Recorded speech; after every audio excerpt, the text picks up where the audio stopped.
So we've all played Silent Hill games before, but let's face it, half the time we have absolutely no idea what the hell is going on. That's why in this video, I'll explain the entire Silent Hill timeline in chronological order.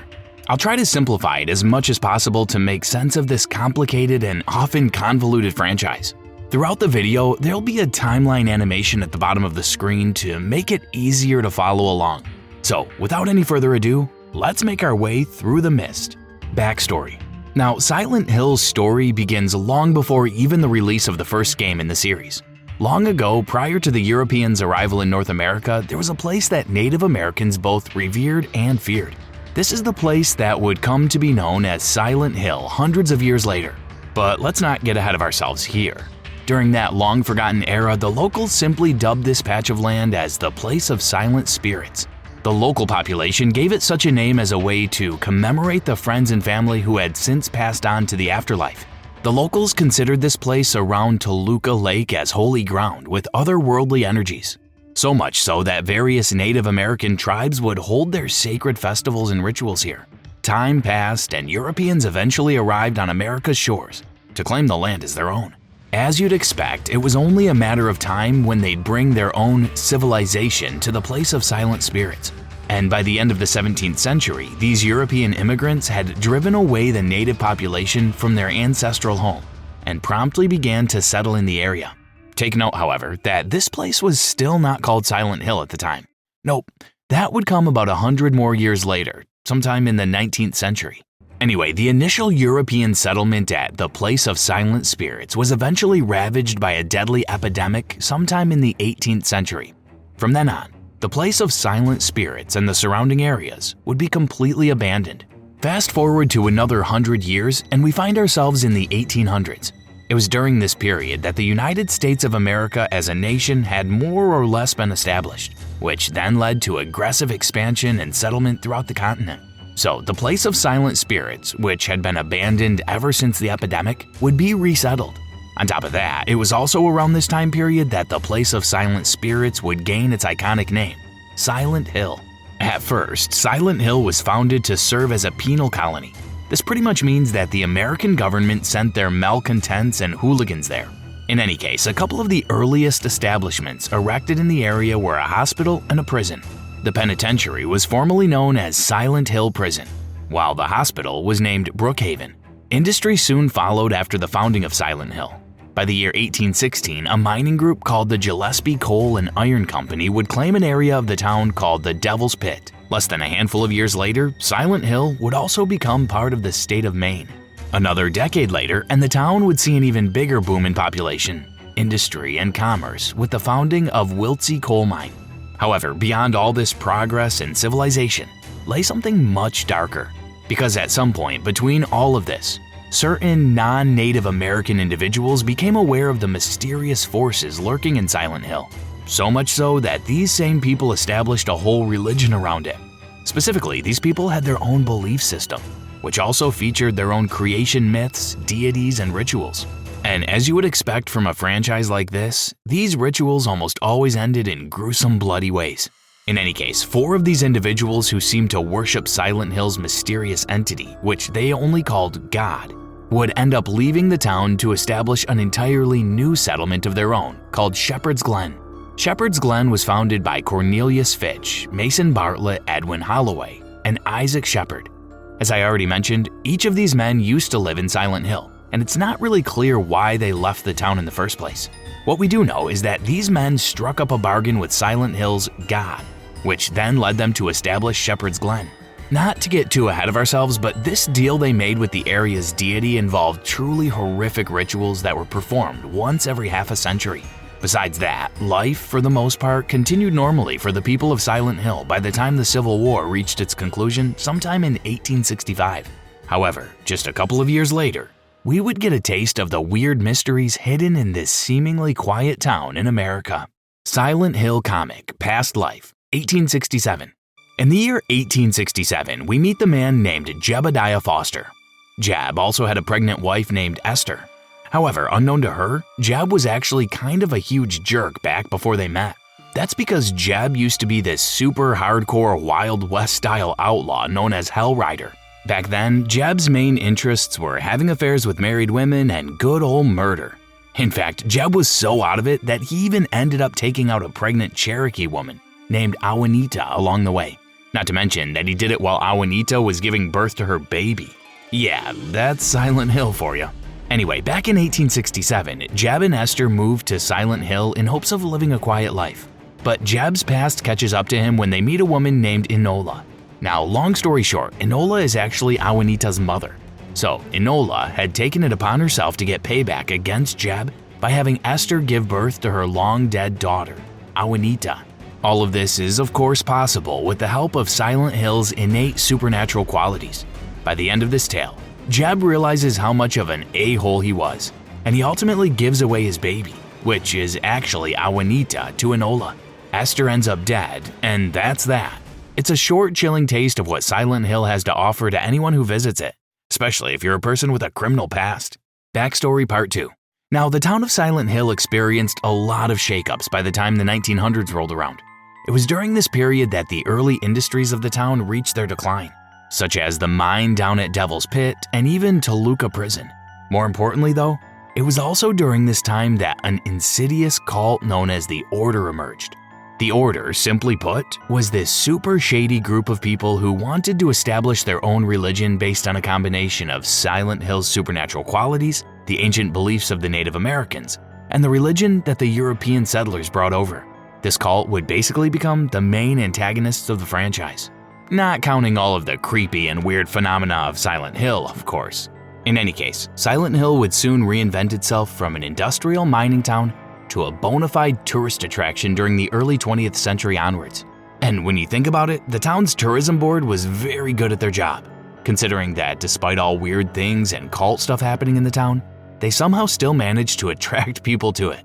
That, guys, is more or less the entire history surrounding this iconic fictional town. Silent Hill F, 1960s. So, the first chronological installment with the Silent Hill franchise happens to be the latest game to be released, at least as of this video. It's a game called Silent Hill F, and it takes place in the 1960s. Weirdly enough, this story doesn't take place within the town of Silent Hill. Instead, it takes place within the fictional Japanese rural town of Ebisugaoka. It's a quiet rural town, the kind where nothing really happens. The main character of this entry is a teenage girl named Hinako Shimizu, and she's what you'd call a free spirit. Before we proceed though, you have to know a couple of important plot elements in Silent Hill F.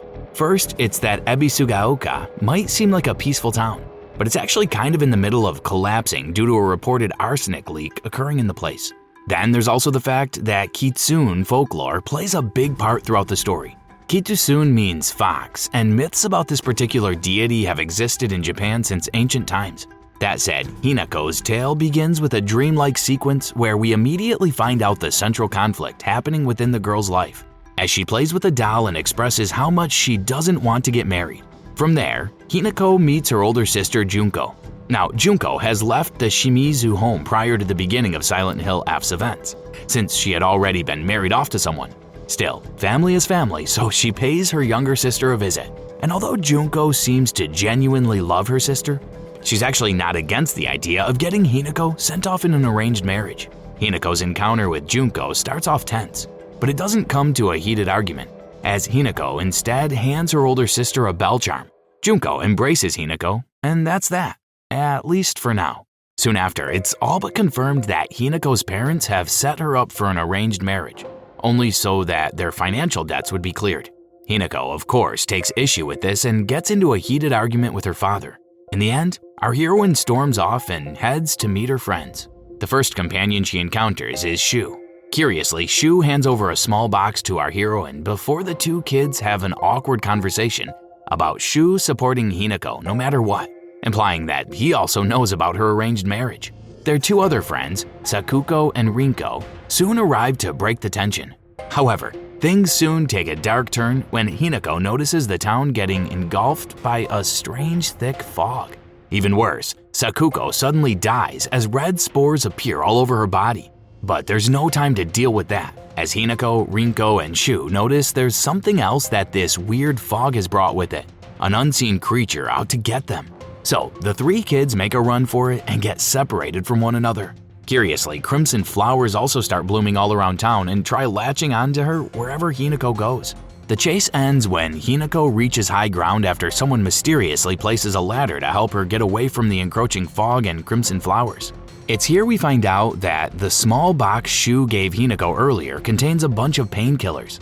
Soon enough, Hinako traverses the fog in search of her game, where she encounters a bunch of grotesque creatures that have suddenly appeared in the middle of town. During her search, Hinako also learns from a radio that the town's eastern side has been closed off due to a bridge that collapsed from the appearance of a mysterious creature. We also find out that the town has naturally had toxic gas leaks coming from its waters since basically forever, something that the ancient residents of the town attribute to the serpentine god Yamato no Orochi. Anyway, Hinako continues her journey and manages to circle back to their hangout spot, where she sees Sakuko's lifeless body, now growing the same crimson blooms that have sprouted all over the town. Realizing that Sakuko's truly gone, she decides to at least set her body aside and make it decent before paying her final respects. More creepy monstrosities attack Hinako afterwards, forcing our girl to defend herself. Hinako survives the ambush but passes out, and when she wakes up, she finds herself inside a mysterious Shinto shrine that seems completely detached from the real world. This time, blood-red fog threatens to envelop Hinako in the shrine. She manages to reach the doors and get to the other side where she meets a mysterious silver-haired boy wearing a fox mask. Even more curious is that this boy seems to already know Hinako. In any case, the boy, who we learn is simply called Fox Mask, guides Hinako through this strange new realm. Our heroine acquires a dagger along the way, and the two eventually reach a shrine dedicated to Inari, the fox deity from Japanese folklore. Then, Fox Mask presents Hinako with a key he claims he had made especially for her. The plot thickens, however, when Hinako spots a message in one of the shrine's altars, telling her she shouldn't trust Fox Mask. This message is also accompanied by the same doll that Hinako has been playing with in the beginning of the story. Despite this, with no other choice for now, Hinako remains by Fox Mask's side. They soon approach the gates to the heart of the shrine, a place Fox Mask claims only a select few may enter. He tells our heroine she's more than welcome here after using the same key he gave her to open its gates. But then, Hinako passes out the moment she walks into the area. She soon wakes up back in the real town, where she's reunited with Shu. The two friends get up to speed with everything that's happened up until now. We also learn that Ebisugaoka has pretty much become a ghost town. We also get to learn a bit more about the town during this part. You see, Ebisugaoka has had a long tradition of worshipping Inari, so much so that its residents believe that any mysterious causes of death that have happened in town were caused by the fox god's wrath. Hinako and Shu eventually find themselves at Sakuko's family shrine during their search for the missing Rinko. There, Hinako is forced to fight one of the monsters lurking within the shrine's grounds. She eventually manages to escape, and the duo soon find themselves at the nearby rice field where Hinako and her friends used to play. While there, Hinako spots numerous scarecrows that eerily resemble herself and her friends. Plus, we also learn that Ebisugaoka has had problems with children falling into the town's waterways here, based on some strange notes Hinako finds. Soon enough, Shu and Hinako reunite with Rinko at a nearby house. After getting even more confirmation that the town has seemingly been abandoned, the trio decides to take temporary shelter inside the house to gather some supplies before heading out again. Now, the thing is, there's kind of a love triangle going on between Hinako, Shu, and Rinko. The long and short of it is that Shu likes Hinako, while Rinko likes Shu. Hinako, on the other hand, just wants to get the heck out of this monster-infested town. Rinko is well aware that Shu has fallen head over heels for Hinako, which makes her super jealous of our heroine. So jealous, in fact, that Hinako finds another weird message while looking for supplies inside the house. The message tells her to beware of her jealous friend. But before Hinako can do anything about it, Rinko shoves her down a flight of stairs. Our heroine passes out and awakens in the alternate realm once more. Here, Hinako finds out that the town's priests used to offer human sacrifices to Ebisugaoka's waters to prevent its toxic fumes from seeping above ground. Hinako soon comes across a monster who claims to be Sakuko. She is forced to fight with him, but is eventually saved by Fox Mask, who uses his powers to magically banish the creature. Fox Mask claims that the monster is just one of many evil spirits lurking in this realm before leading Hinako to another sacred area within the grounds. Fox Mask invites Hinako to cleanse themselves at the purifying well before going further. Our heroine complied, but she starts having weird hallucinations where the sacred water from the well has turned into lava. Fox Mask reassures her that it's just the realm playing tricks on her. So, Hinako proceeds with the purification ritual only to convulse when she takes a sip of the water, truly believing that it's lava. Hinako then passes out just after seeing another message accompanied by her old doll. Again, the message clearly reads that she shouldn't trust Fox Mask. Back in town, Shu spots Hinako lying unconscious at the bottom of the stairs, with Rinko acting like she doesn't know what happened to her. The trio then decides to proceed with their journey to escape the town. Unknown to Rinko though, Hinako is well aware that she just tried to murder her. However, she decides to keep this for herself for now. Along the way, Rinko continues acting like dead weight, focusing on throwing shade at Hinako instead of making herself useful. Regardless, Hinako and Shu work together to find a way out of town. However, we then hear something weird when Rinko mentions that our heroine's already dead and that Shu's just living this fantasy life. Anyway, their journey soon leads them to their school. The trio decides to camp out here in the meantime, and Hinako goes snooping around the vicinity. Here we learn that the people of the town used to worship a water dragon that they believed was the creature causing toxic fumes to rise up to the ground. At some point though, water dragon worship was replaced by a new deity, a cedar tree that the people eventually believed protected them from the water dragon's wrath. What's more concerning is when Hinako finds an envelope containing a letter from Rinko, in which Rinko states that Hinako is already dead. Soon enough, more freaky things happen to Hinako, as a figure bearing her elder sister's voice appears inside the school and tells her how she needs to take out each and every one of her friends in order to grow up.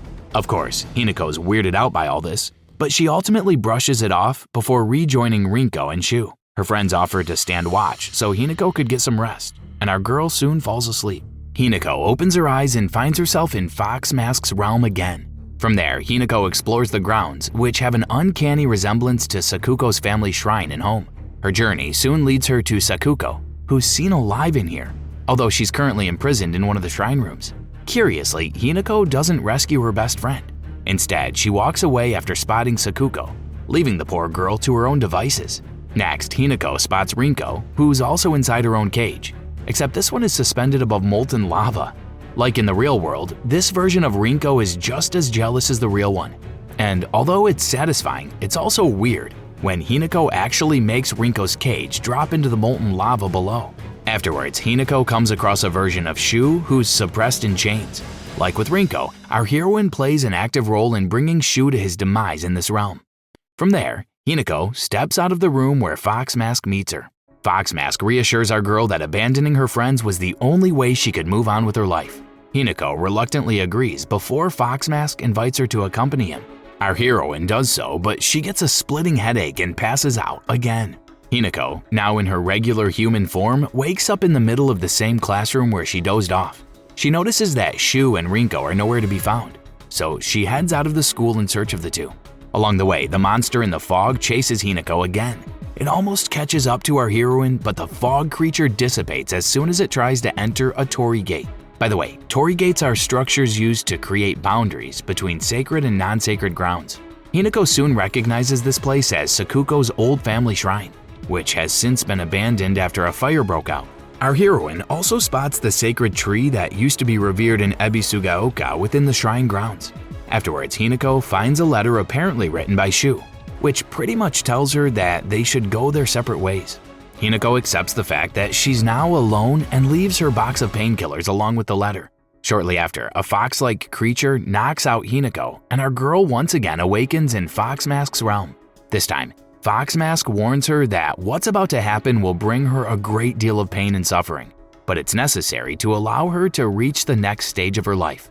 And all that talk about pain wasn't a joke, because Hinako soon undergoes a ritual that transforms her into a fox-human hybrid. Anyway, what's this whole freaky deal about Hinako undergoing the most gruesome cosmetic procedures possible? Well, it turns out all this is to get her primed and ready for her and Fox Mask's wedding.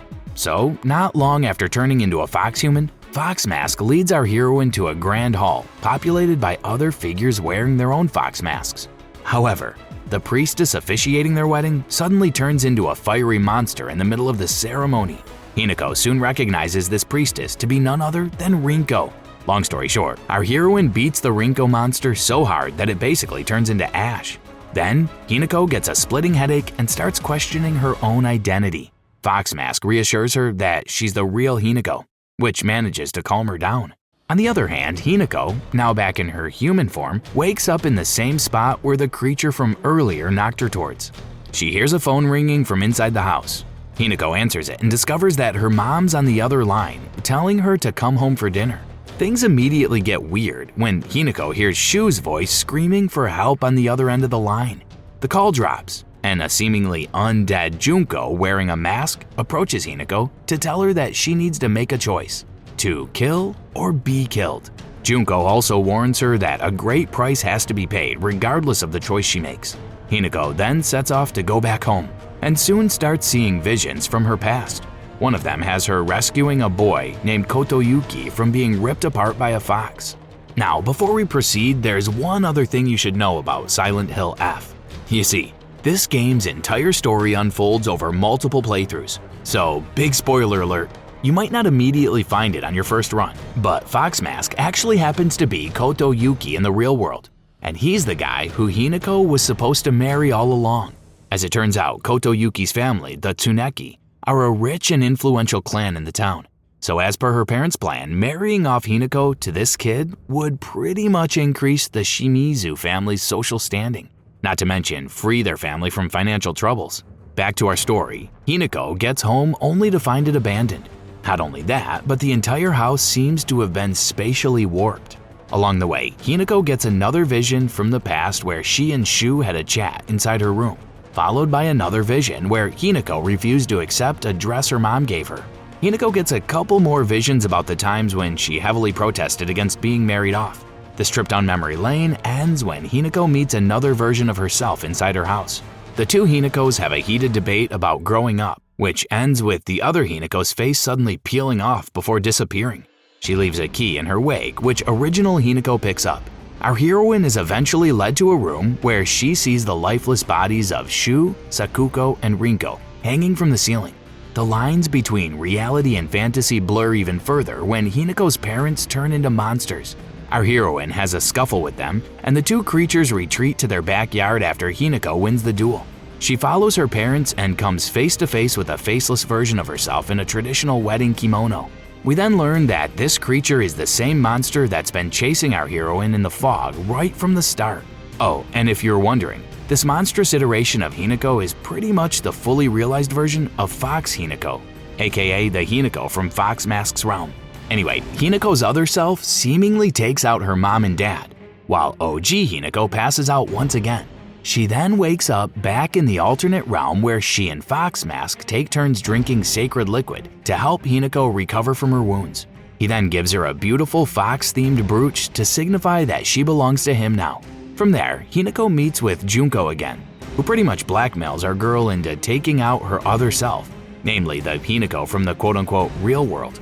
Afterwards, Hinako and Fox Mask perform another ritual which involves the two lovebirds opening another gate by inserting a couple of rings within a fox statue.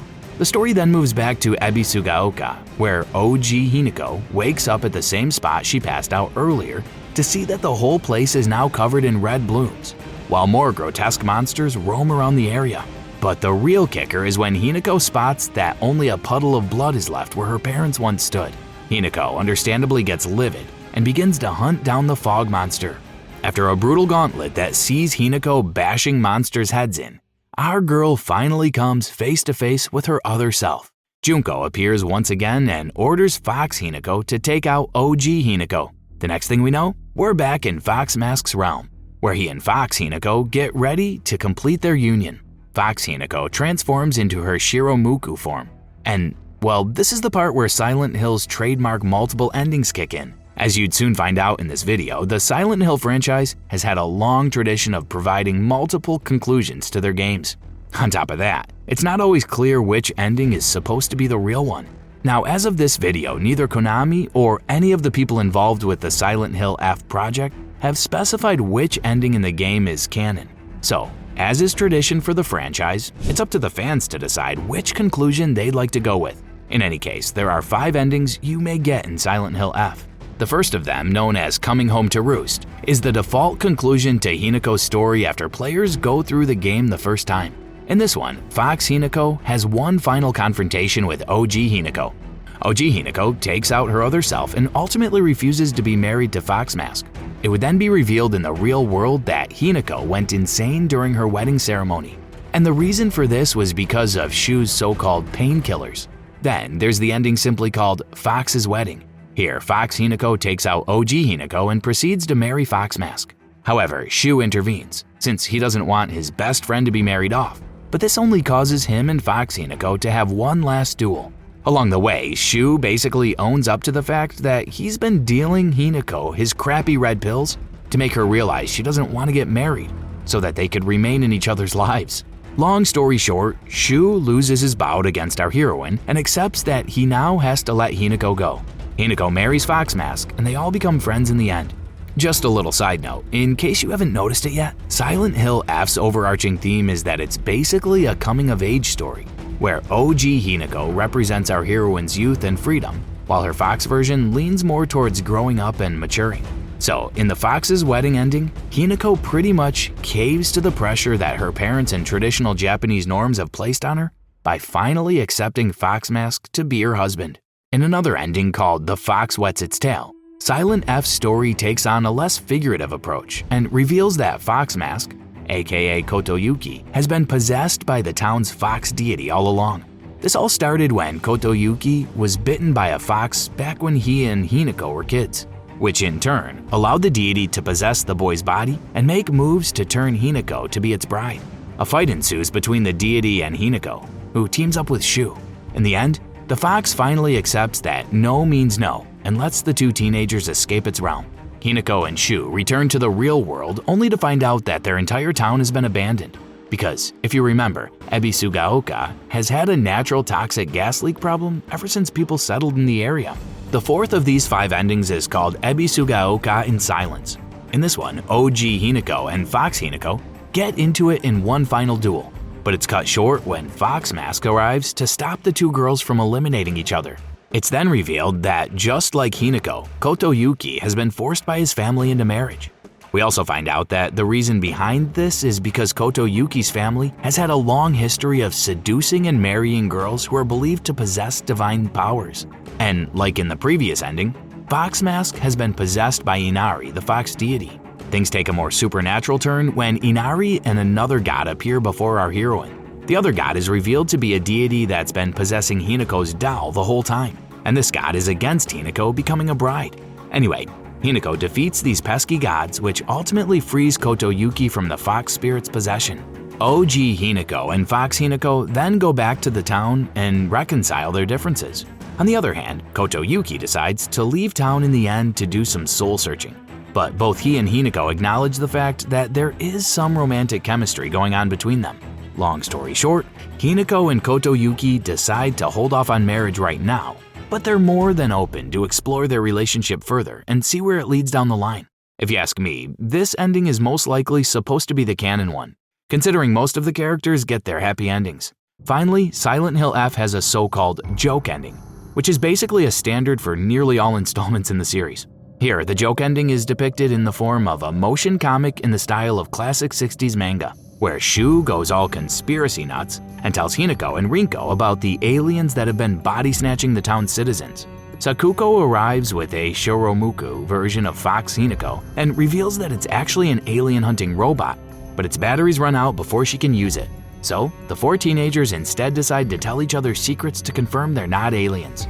In the end, Hinako's mom and dad arrive on the scene and tell the kids that the town's neighborhood watch has dealt with the recent aliens that arrived in town. Hinako bids her friends farewell and goes home with her parents for dinner, as a lone UFO zips across the sky.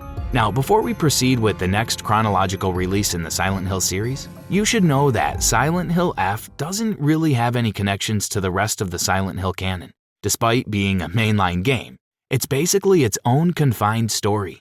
Silent Hill Origins, 1970s.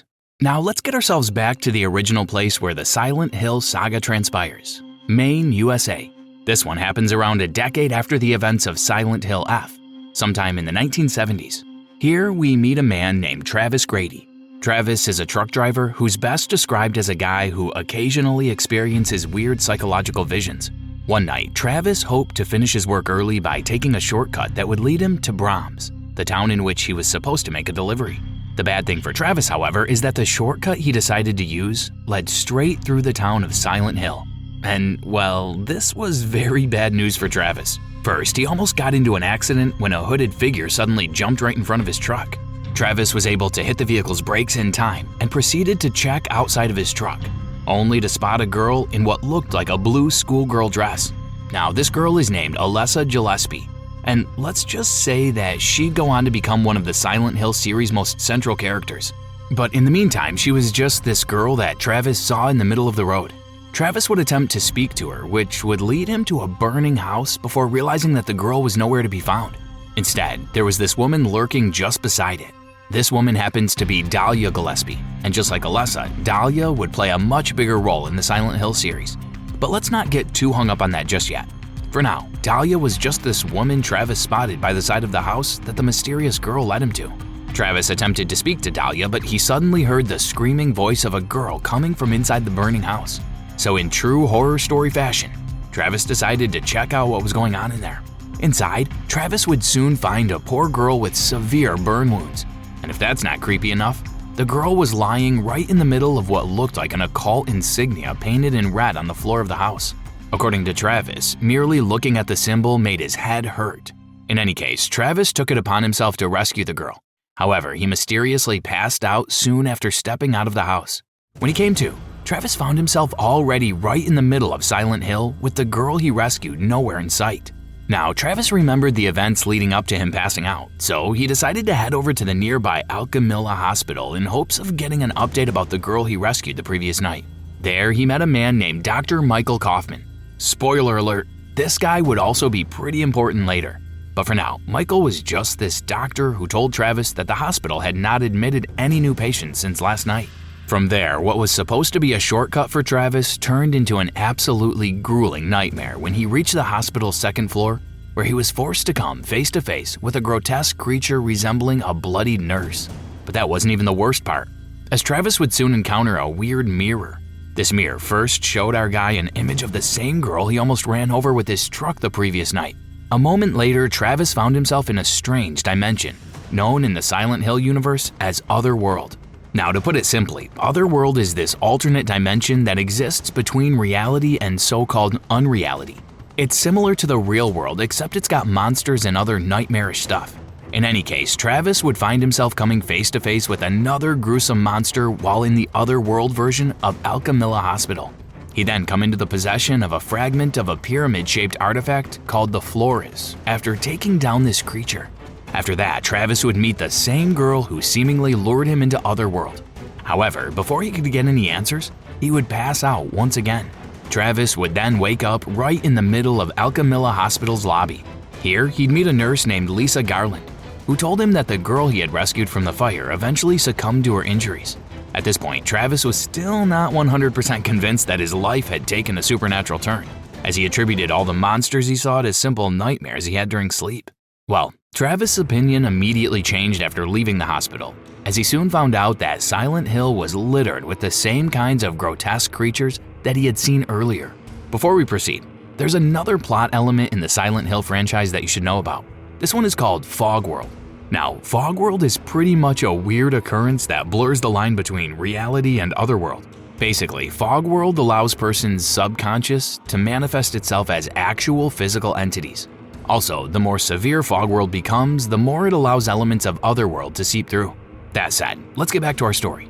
Travis managed to make his way through the monster-infested town of Silent Hill until he reached a mental institution called Cedar Grove Sanitarium. There, he met the same lady he spotted creeping by the side of the burning house the night before. It was here that Travis learned the woman's name was Dahlia Gillespie. More than that, Dahlia would go on to inform Travis that the girl she saved from the house was her own daughter, Alessa. Travis would then go on to explore Cedar Grove, and it's here we find out about our guy's tragic past. You see, Travis's mom, Helen, wasn't exactly the mother of the year. For one, she had mental health problems, and two, these mental health problems drove Helen to almost take Travis' life back when he was a kid. This then ultimately led to Helen becoming institutionalized at Cedar Grove Sanitarium, where she soon took her own life. In the present, Travis eventually reached the same cell at Cedar Grove where his mother was held all those years ago. Here, Travis would come face to face with an otherworld version of his mom known as Mama. Long story short, Travis defeated Mama and found another Flores fragment in the process. Much like before, Travis would spot Alessa after defeating his mom's otherworld manifestation and pass out right after that. Travis would wake up and head over to Artaud Theater, the town's local stage play venue. There, he'd meet up with the nurse, Lisa, once again. They had a brief conversation about Lisa's aspirations of becoming a professional actress before going their own ways. With Lisa gone, Travis went on to explore more of the theater where he ended up discovering another big revelation. That Alessa wasn't just an ordinary girl. She actually had weird telekinetic abilities. In addition to that, Travis also found out that he could manipulate Otherworld to a certain degree by messing with the props inside the theater. In any case, this would ultimately lead to Travis having to battle another grotesque monster named Caliban, which was based on one of William Shakespeare's characters. Again, Travis would walk away with a win against the creature and grab himself another Flores afterwards. From here, our guy found a key that led him to Riverside Motel, the same place he and his dad, Richard, had stayed in back when they paid Helen a visit while she was still a patient at Cedar Grove. After killing a few more monsters, Travis would spot Michael and Lisa having an argument at the motel. This whole encounter ended with Michael trapping Travis inside one of the rooms. However, Travis would soon escape and eventually locate room 500, the exact same room he and his father had stayed in. And it's here we discover another dark chapter in Travis' life, as it was revealed that his father took his own life in this same motel room. Travis ended up finding himself in Otherworld again, this time confronting a monstrous version of his dad. As always, Travis would win the fight and acquire one more Flores fragment. Just like before, Alessa appeared and Travis soon lost consciousness afterwards. When he woke up, Travis found himself inside a basement under Alchemilla Hospital. It was here that he located the final Flores fragment and proceeded to put all its parts together. Travis then tried to leave the hospital only to be confronted by Dahlia, who started blaming him for unleashing Alessa. More importantly, Travis would learn that Dahlia was part of the Order and that they'd been planning on using Alessa as a vessel for their god. To be fair, Dahlia kinda had a point when she said that unleashing Alessa was bad news, because Travis soon witnessed the girl bending the laws of physics as she started to lay waste to Silent Hill with her powers.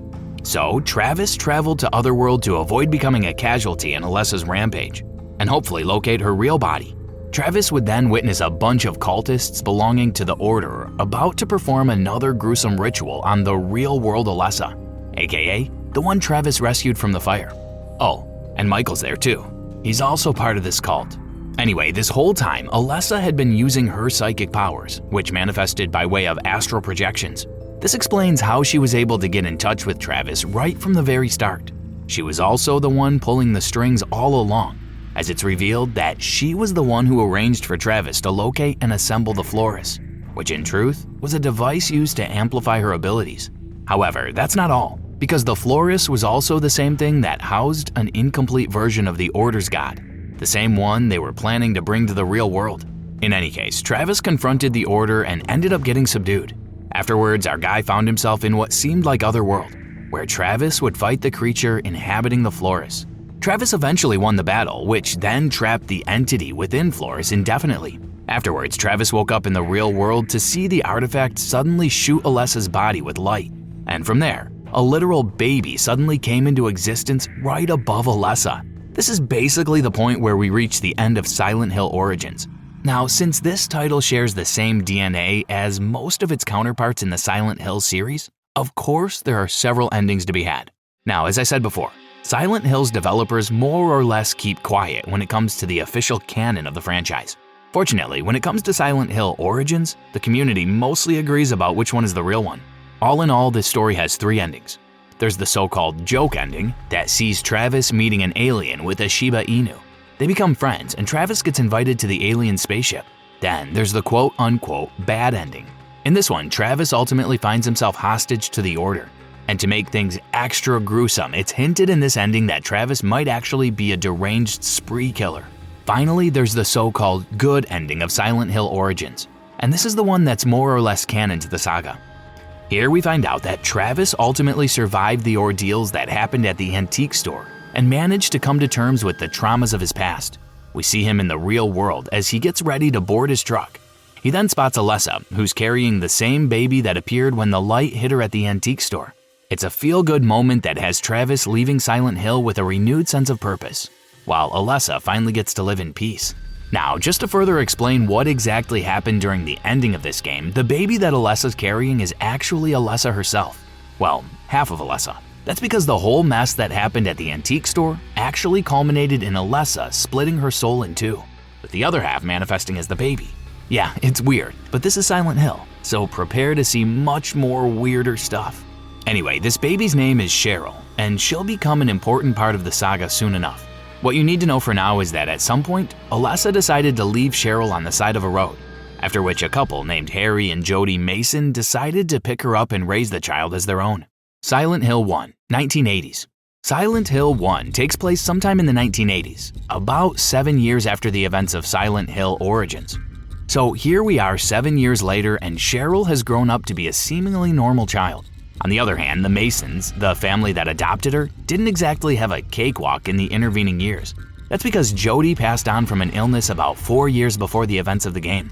As for the town of Silent Hill, well, its reputation took a bit of a hit due to the events that happened in Origins. Still, the place remained more or less a tourist destination, which kinda makes you wonder how boring it is in Maine that this foggy town is considered a tourist hotspot.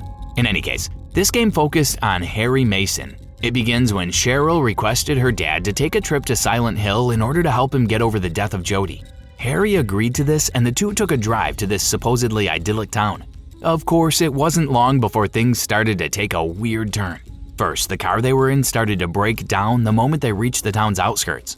However, Harry continued to drive towards Silent Hill when, just like in Origins, a mysterious girl suddenly jumped right in front of their vehicle, which then caused it to swerve down the road. When Harry regained consciousness, he immediately realized his adopted daughter was nowhere to be found. So he decided to look for Cheryl by walking through Silent Hill streets. Harry would spot Cheryl not long after, only for the girl to seemingly run away deeper into the town. Harry would attempt to follow his daughter, which then led him to a super suspicious alley. Things got weirder when the skies above Silent Hill suddenly got overcast and sirens started to sound off. Meanwhile, Harry was forced to use his lighter as the only source of light, only to discover that his immediate vicinity had suddenly transformed into a nightmarish version of itself, aka Otherworld. With no other choice, Harry decided to traverse the alley, witnessing all sorts of grotesque displays along the way. He was soon forced to stop his search when a bunch of freaky creatures resembling infants swarmed him. Once more, Harry would pass out from this and wake up at a place called Cafe 522. There he met a police officer, Sybil Bennett. Sybil informed him that she came from a neighboring town called Brahms, before doing him a solid and handing Harry a sidearm. Sybil then left, telling Harry she'd try and search for help. So Harry geared up to continue looking for his daughter. He was just about ready to leave the cafe when a monster suddenly ambushed him. A fight ensued, and our guy came out on top. Harry soon started his search for Cheryl and discovered her possible whereabouts, Midwich Elementary School. So Harry made his way to the school and found out that it was abandoned like most other buildings in town. It was also at this place that Harry would soon find himself trapped in Otherworld once more. After an encounter with a creature called Splithead, Harry would return to the Fog World version of Silent Hill and find himself inside the school's boiler room. More interesting was that none other than Alessa was in the same room as him. But before Harry could strike up a conversation, Alessa suddenly vanished. Harry ultimately shrugged it off and decided to continue his search for Cheryl. This led him to the nearby house of worship called Belkin Church, where Harry would meet another recurring character, Dahlia. As you'd expect, Dahlia was already deep in her freaky spiritual beliefs, and she'd end up handing Harry the florist before leaving. Harry then went to El Camilla Hospital and met another freaky member of the order, good old Dr. Michael. Michael played dumb when Harry started telling him about all the strange, grotesque stuff happening in town. And afterwards, our guy would be thrown into Otherworld once again. There, he'd meet Lisa, the same nurse from Origins, and try to pry some answers about what was really going on with Silent Hill. No luck though, because Harry was quickly transported back before Lisa could tell him anything. He'd soon meet Dahlia again, and this crazy old hag would tell him something cryptic, particularly that a symbol known as the Mark of Samael must never be fully formed, or else a catastrophe would befall Silent Hill. Now, the Mark of Samael is the symbol that Harry had been seeing across town from the moment he got there. I'll explain a bit more about it as the story goes on. Harry linked up with Sybil not long after his meeting with Dahlia. Sybil told him that she spotted a girl at the nearby lake before traveling to Green Lion Antiques. You know, the same store from Origins where the Order was supposed to perform their ritual on Alessa. Harry and Sybil then got separated, with our guy suddenly finding himself back at Alchemilla Hospital with Lisa. Lisa then instructed Harry to reach the lake, as well as telling him that she had this feeling that she's supposed to stay where she was. So Harry continued his journey and eventually met up with Michael again when he saved the creepy doctor. Before parting ways though, Harry discovered a supply of a mysterious red liquid, something that Michael was not too pleased he had found.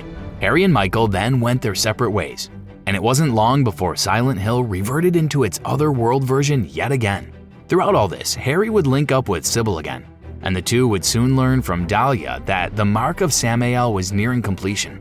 So both Harry and Sybil decided to prevent this from happening. They split up, and Sybil would eventually be ambushed by a mysterious attacker, while Alessa appeared before Harry once more, and this time Alessa had the Mark of Samael with her. Harry's journey then led him to an amusement park where he'd find that Sybil had been taken over by a parasitic entity. Here's where things get messy for the Silent Hill timeline a bit. You see, players are given a choice at this point. They could either help Sybil or not. This in turn would determine which ending you'd get. The thing is, even the director of this game, Keiichi Toyama, considers that there are a couple of canon endings for this story. In any case, Alessa would reveal herself to Harry once more, and our guy would use the florist to subdue her. From there, Dahlia revealed that she had actually been using Harry this whole time to get him to trap Alessa. Oh, and it was here where she finally revealed that she was Alessa's mom. Alessa's psychic abilities would go haywire from this, which then led Harry to be thrown into a realm called Nowhere, which happened to be created from Alessa's own nightmares. He'd meet Lisa again and witness the poor nurse run away, as she dealt with a gruesome condition of her own that we won't get into too much detail here. What's more important is when Harry found out from Lisa's journal that she was the same person tasked with taking care of Alessa back when Travis first rescued her in Origins. Lisa's no saint though, because we also soon discovered that she took payments in the form of recreational substances. In fact, Michael was the one supplying Lisa with her fix. Lisa's substance of choice is called PTV, and she was hopelessly hooked on the stuff. On a side note, PTV is a drug that Michael and the Order had been pushing in Silent Hill. It also happens to be the same substance that the Order uses to quote-unquote speak with the gods. But back to our story. Harry would soon witness a scene from the past, one where he learned about the Order's plans to turn Alessa into their freaky god's mother. Later, Harry would encounter Dahlia and, depending on the choices the players had made prior to this, Sybil. Along with them was a wheelchair-bound figure who would be revealed as the real-world version of Alessa. On top of that, we'd also find out that Alessa had managed to reassemble her soul, meaning that she had already absorbed Cheryl within her. It's also here where the Silent Hill saga reveals the specific details about how exactly Alessa and Cheryl are related. Simply put, Dahlia and the Order tried to burn Alessa alive during the events of Silent Hill Origins as part of the ritual to get her knocked up with the Order's god. Sure, Alessa survived the fire, but the ritual inevitably planted the god inside her body, effectively impregnating her. So, to prevent herself from giving birth to this awful deity, Alessa used her supernatural abilities to divide her soul into two. As we've already established during Origins, Cheryl was basically half of Alessa. We also find out that it was Alessa who finessed Cheryl into paying Silent Hill a visit so that she could reconnect with her soul's other half and ultimately restore her full abilities. Also, remember the Mark of Samael that Dahlia was blabbering about? Turns out that these were actually symbols called the Seal of Metatron. Dahlia just lied to Harry to get to Alessa, telling him that these insignias must never be completed or Silent Hill would be destroyed. In truth, Alessa planted these symbols all over town as a way to prevent the Order's god from re-emerging. The ordeal cost Alessa her life, leaving only her psychic imprint, aka the astral projections of Alessa that Harry had been seeing throughout the story. The problem was that now that Alessa's soul was complete again, it also meant that the Order's god was free. So this so-called god would emerge, and it's here where Silent Hill's multiple endings kick in. All in all, the first Silent Hill game had 5 possible endings.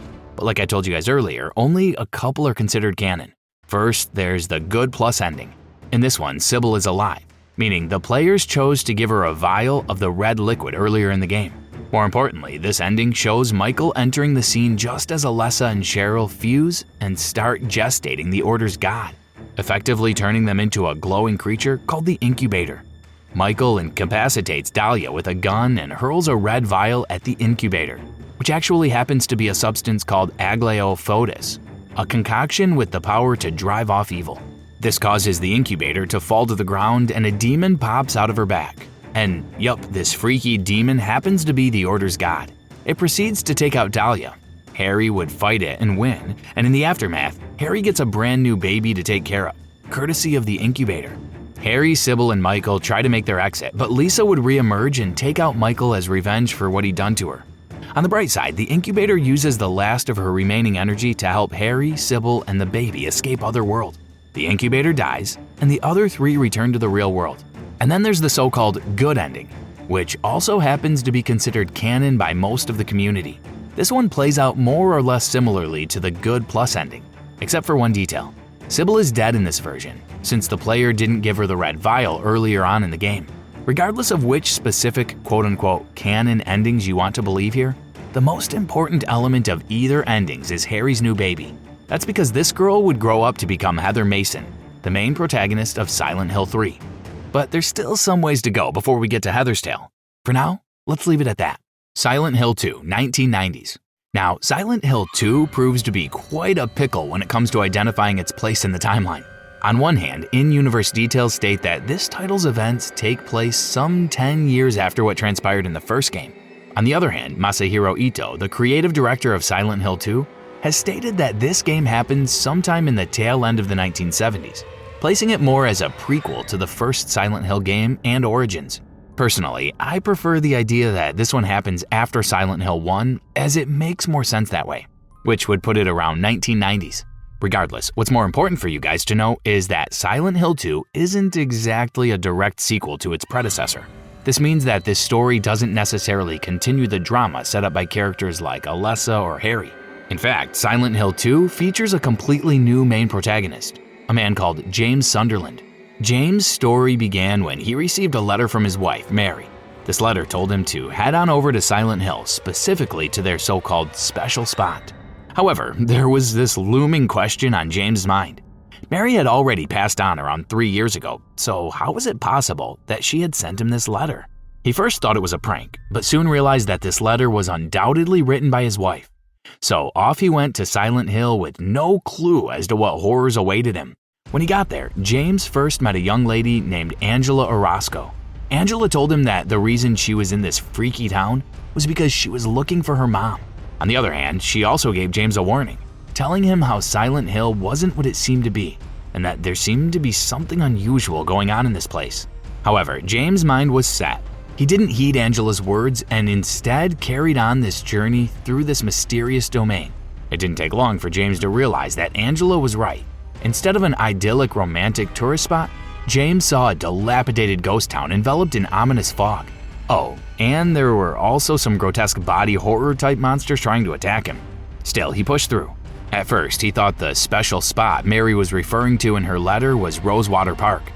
James saw that the way leading to this place was closed off, so he decided to cut through a nearby housing complex. There, James came across a young girl who ran away after stepping on his hand. Things just got worse from there, as our head guy then came face to face with one of Silent Hill's most iconic creatures, Pyramid Head. James managed to survive his encounter with Pyramid Head and soon after met a dude named Eddie Dombrowski. Eddie is super suspicious, considering that his conversation with James saw him acting all defensive about some alleged dead body stuck inside the fridge.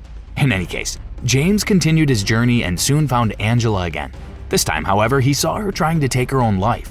He talked her out of it, and it worked to a certain degree, because instead of pushing through with her plan, Angela just ran off to look for her mom again. Things got freakier for James when he came across the same girl who stepped on his hand earlier. Now, this kid was even more suspicious than Eddie, since she told James that she actually knew Mary, his wife. On top of that, the girl even started messing with James's head, telling him how he never truly loved Mary in the first place. After listening to all of this, James was in desperate need for some answers. But the girl snuck off and disappeared once more. Eventually, James reached Rosewater Park where he met a woman named Maria. Now, the thing is, Maria looked almost identical to Mary, although her personality couldn't be further from hers. Maria was this seemingly brash and confident woman, where Mary was more gentle. Even more peculiar was how Maria seemed to know certain details that only James and Mary would have known. Regardless, James and Maria decided to travel together, with Maria even trying to flirt with our guy along the way. James' next destination was Lakeview Hotel, a place that he and Mary once stayed in during their trip to Silent Hill. Before getting there somehow, James traveled to the local bowling alley called Bowl-O-Rama, where he once again came across Eddie and that pesky little girl from earlier. The girl would run away as soon as she spotted James, but at least he finally put a name to the face when Eddie mentioned that the kid was called Laura. James then left the bowling alley to link up with Maria, who then told him that she saw Laura running off toward the distance. From there, Maria convinced James to search for the young girl. They soon tracked Laura at Brookhaven Hospital, but Maria had to sit out the rest of the search after she started feeling under the weather. This left James to look for Laura on his own inside this super creepy hospital. Soon enough, James spotted Laura and the two finally had a conversation. The girl told James that she knew Mary for almost a year now, but James immediately got angry, calling her a liar, since his wife died 3 years ago. And if that wasn't enough, Laura ended up trapping James inside one of the hospital's rooms, a room infested by more of Silent Hill's monsters. But that's not where our guy's problems came to an end.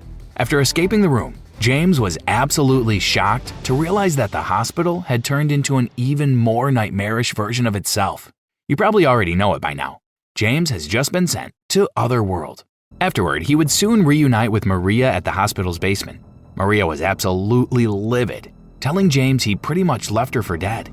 She calmed down eventually, just in time for Pyramid Head to appear and start chasing the two. Things didn't end well, as Pyramid Head ultimately caught up to Maria and proceeded to turn her into mush. With her gone, James had no other choice but to continue with his objective, to find his and Mary's special spot and hopefully reunite with his wife. His search eventually led him to a building called the Silent Hill Historical Society, which turned out to be a literal labyrinth. And strangely enough, James would discover that Maria was still alive after locating her trapped inside a cell. However, James would then find Maria suddenly dead again when he tried to help her out of her prison cell. Afterwards, he found out some horrific details about Angela. Apparently, Angela had taken her own dad's life.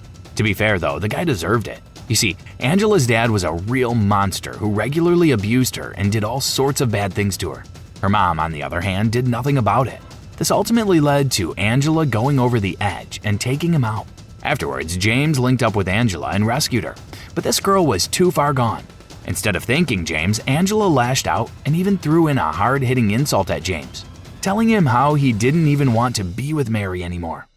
While James was standing there confused, she ran off once more. James next came across Eddie, where he found out his backstory, which was every bit horrific as Angela's. For one, Eddie was a poor fat kid who got bullied at school on the daily. Eddie eventually lost his mind because of this, which led him to take out a dog that one of his bullies was keeping as a pet. Oh, he also shot that bully right in the leg, but I think we can all agree that the dog thing was more tragic.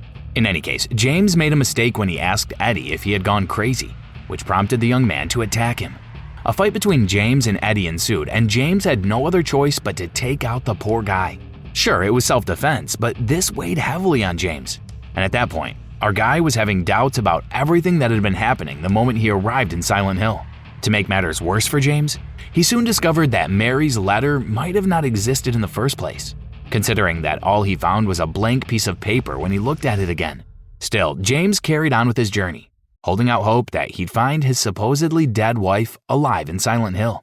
From there, James went to Lakeview Hotel, where he met Laura once again. Laura would show our guy another letter she said was from Mary. In it, Mary wrote that she was planning to adopt Laura as her own. Afterwards, James would go to the same room he and Mary stayed in at the hotel. Here, he found a videotape that he had supposedly kept hidden inside this room. The footage from the tape would show James his own, seemingly forgotten backstory.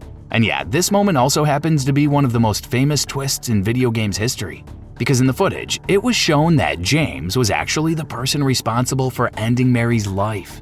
You see, Mary had a terminal illness, and although James wanted to help, the constant care for her was too much for him to handle. So he ended up smothering Mary with a pillow. This memory washed over James and forced him to deal with the guilt and trauma that came from this act. Soon after, James would tell Laura about his deep, dark secret.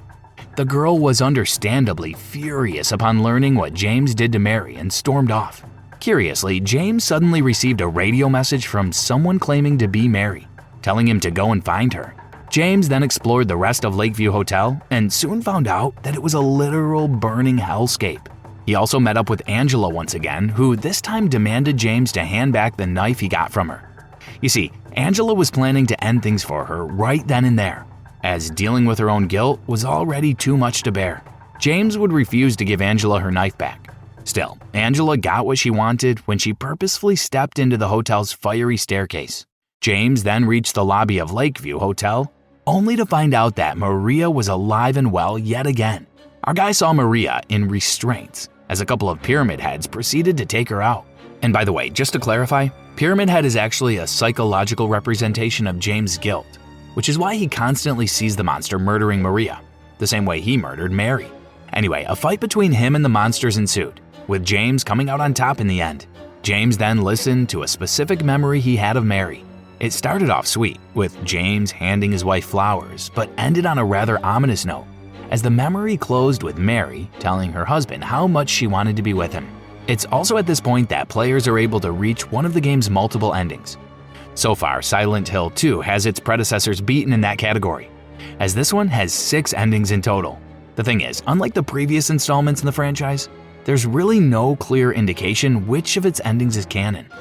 Or even if there is one, this means that any of the given conclusions to James' storyline could be canon. As the developers themselves put it, Silent Hill 2's endings are all left for the player to speculate on. In any case, one of these endings, called Leave, shows James arriving at his and Mary's special spot, only to find that it's actually Maria. Maria would try to get James to be with her, but he refuses. In turn, Maria turns into a monster that James has to tussle with. James wins in the end and finally gets to have one last interaction with his late wife. James would vent his feelings to Mary and tell her the reason he did what he did, about how he grew to hate her back when she was dealing with her disease, which ultimately led to him doing the unthinkable. Ultimately, Mary cryptically tells James that she wasn't the real reason he took her life before handing him a letter. And in the aftermath, James finally makes it out of Silent Hill along with Laura. Then there's the next ending, called In Water. This ending plays out mostly like the previous one. However, instead of seeing James leave Silent Hill with Laura right before the credits roll, it would be revealed that James had Mary's lifeless body inside his car this whole time, and the whole reason he went to Silent Hill was to end his own life. James ultimately drives his car towards Toluca Lake to drown himself along with Mary. This ending is pretty dark, but a lot of fans consider it a proper end to James' story. Then there's also the so-called Maria ending. Here, James meets Mary at their special spot. Mary would reveal that she's never forgiven James for what he did to her, before transforming into a grotesque monster that James has to deal with. James defeats the creature and heads over to Rosewater Park. There, he's approached by Maria, who's mysteriously alive and well again. Maria asks James if he took out his wife once again, to which he tells her that the monster wasn't really Mary. In the end, James and Maria get together and the two leave Silent Hill. There's a dark undertone to this ending though. That's because it's also implied that Maria might have the same illness as Mary, and we all know James' track record with sick love interests. Then we have the Rebirth ending. This plays out similarly to the Leave and In Water endings. However, after defeating the Maria monster, James hops on a boat with Mary's lifeless body.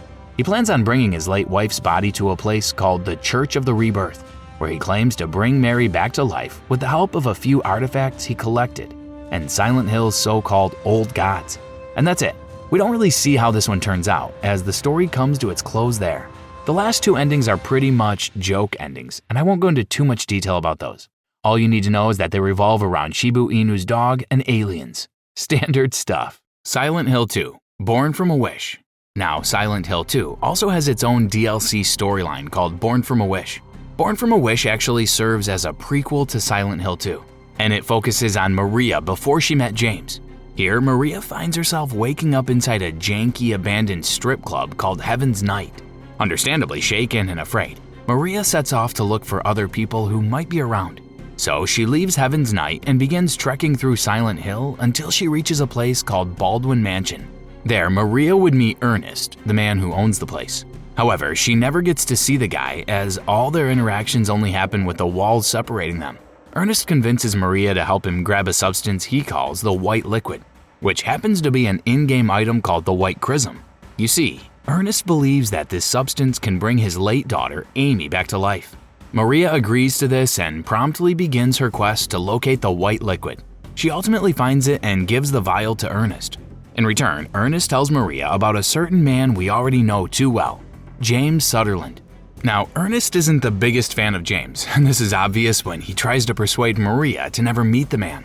On the other hand, we do get a bit more hints about Maria's true nature when Ernest refers to James as someone looking for a Maria that isn't Maria, in reference to Mary. Listening to this awakens weird memories in Maria, specifically ones that make her realize that James might be a wife-murdering scumbag, but he's a good guy deep inside.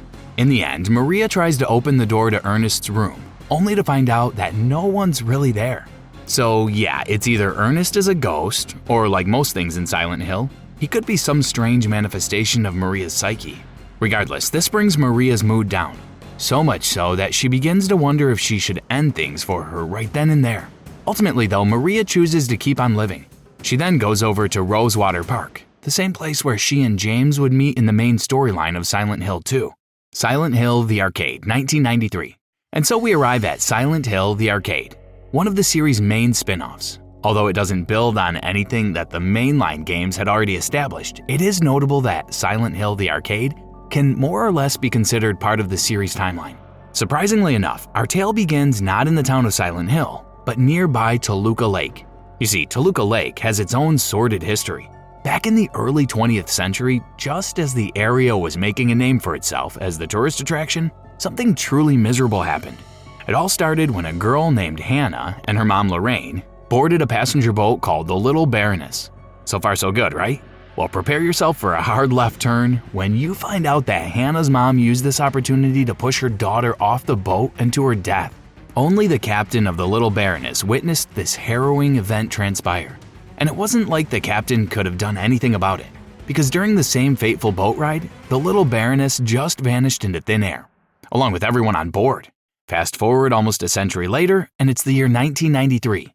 We meet a bunch of horror geeks named Bill, Eric, George, Jesse, Ryan, and Tina, who decide to take a nerdy trip to Silent Hill because of the town's weird history. And as you'd expect, it didn't take long before this gang of geeks got more than they bargained for. Eric and his pals decided to stay at a place called Jack's Inn. During their first night there, Eric himself started having weird dreams. Reality wasn't any better either, as Eric would wake up the next day to discover that nearly all of his buddies had disappeared. So Eric and one of his remaining friends, Tina, came up with the bright idea to look for the missing pals in Silent Hill. Eric and Tina's search eventually led them to Brookhaven Hospital, where they met a young girl who eerily resembled another one of Tina's childhood pals, a girl named Emily. Except this wasn't Emily, this was Hannah. You know, like the same Hannah whose mama yeeted her off the boat. The girl then ran away, forcing Eric and Tina to give chase. However, their pursuit was interrupted when Brookhaven suddenly transitioned into its other-world version. There, the two college kids witnessed Pyramid Head attacking another member of their gang, Jesse. Now, just to be clear about something, it makes absolutely no sense that Pyramid Head would appear in this story, as this villain is supposed to be a manifestation of James Sutherland's mind. However, this villain became so iconic after Silent Hill 2 that the developers still decided to include him in this game, mostly for marketing and fan service. Anyway, Eric and Tina then faced off against Pyramid Head and ultimately defeated it before going to the hospital roof. There they spotted Emily, seemingly the real one this time. Emily was being held hostage by a grotesque creature called tuberculosis. Yeah, that's the monster's real name. So Tina and Eric got into it with the monster and eventually managed to save Emily. Tina then had a nice reunion with her childhood friend. However, Emily put a damper on it when she informed Tina about how she and her mom got separated near Toluca Lake. From there, Emily took the two college kids to her dad, Frank, who also happened to be the manager of the Silent Hill Historical Society. Eric would then reveal that his great-granddad was the same boat captain of the Little Baroness. Shortly after, Tina and Eric were transported back to Otherworld again, where they were forced to face more nightmarish creatures. Along the way, they were able to save another one of their geeky friends, Ryan, after defeating a monster called a split worm. Not long after that, they'd find one more member of their group, George, after taking down a creature named Mama. The gang of geeks, along with Emily, eventually found themselves near Toluca Lake, where Emily suddenly heard her mom's voice. She then proceeded to board the little Baroness, forcing Eric and Tina to go after her. However, the duo instead emerged at a shopping center at Silent Hill's Central Square. After a trippy adventure, Eric and Tina would eventually find themselves back at Brookhaven Hospital. It's here we learn what the heck is really going on with Emily. It turns out that her mom had actually met her end at the hands of a random burglar some time ago.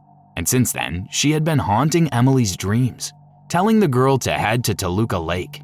Our story takes a trippy turn when both Eric and Tina eventually travel through time, back to 1918, where they found themselves aboard the little Baroness. Emily and her dad were there too, and the little girl mistook Lorraine to be her own mother. Of course, Lorraine, being Lorraine, it only took a few moments before she pushed Emily overboard, the same as she did to her daughter. It would then come to light that the little Baroness sank to the bottom of Toluca Lake as soon as Lorraine pushed her daughter into the water. Meanwhile, Eric and Tina would dive into the lake in an attempt to save Emily, only to come across Hannah herself, who ended up transforming into a big monster called the Phantom. Our two protagonists would get into a shootout against the gruesome creature, and after defeating it, we get to the part where Silent Hill's multiple endings kick in. In one ending, Eric and Tina take down the Phantom and save Emily. Eric then spots one of the Phantom's arms slowly falling back into the lake, so he does what any college kid would do and decides to pull it out. What emerges is a fully formed, totally fine Hannah.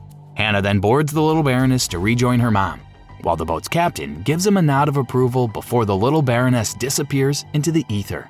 Eric then tells Tina that he's sure Hannah's at peace now. Then there's the next ending. It plays out pretty much like the previous one, except the rest of Eric and Tina's friends are nowhere to be found. And when Tina asks Eric about it, he just stays quiet and doesn't answer. That's because Eric knows the rest of their group have been eaten alive by whatever supernatural forces were at work in this freaky town. The next ending is much darker. In this one, Eric and Tina do defeat the Phantom, but they fail to rescue neither Emily nor Hannah. Things get even crappier for Eric when he suddenly finds himself in the middle of what looks like a fog world-ridden version of Silent Hill, as Hannah's voice calls out to him from a radio asking him why he didn't save her. Unfortunately, we don't know which of these endings is canon, so it's up to you to decide which one you like best. Silent Hill 3, 2000s. After covering Arcade, which was pretty much a spin-off, Silent Hill 3 finally picks up from where the very first mainline Silent Hill game left off. That said, remember that new baby that Alessa handed over to Harry Mason at the end of Silent Hill 1? Well, Silent Hill 3 takes place a couple of decades later, around the year 2000, and that same baby is now a teenager named Heather Mason. And if that didn't clue you in already, it goes without saying that Harry eventually took Alessa's baby in and raised it as his own after the events of the first Silent Hill game. Heather's story begins when she dozes off inside a fast food joint at Central Square. Right off the bat, Heather starts to have freaky dreams where she finds herself traversing a dilapidated carnival in Silent Hill. Of course, Heather also gets to meet the town's trademark monsters during this dream, and it only ends when Heather finds herself about to be run down by a roller coaster.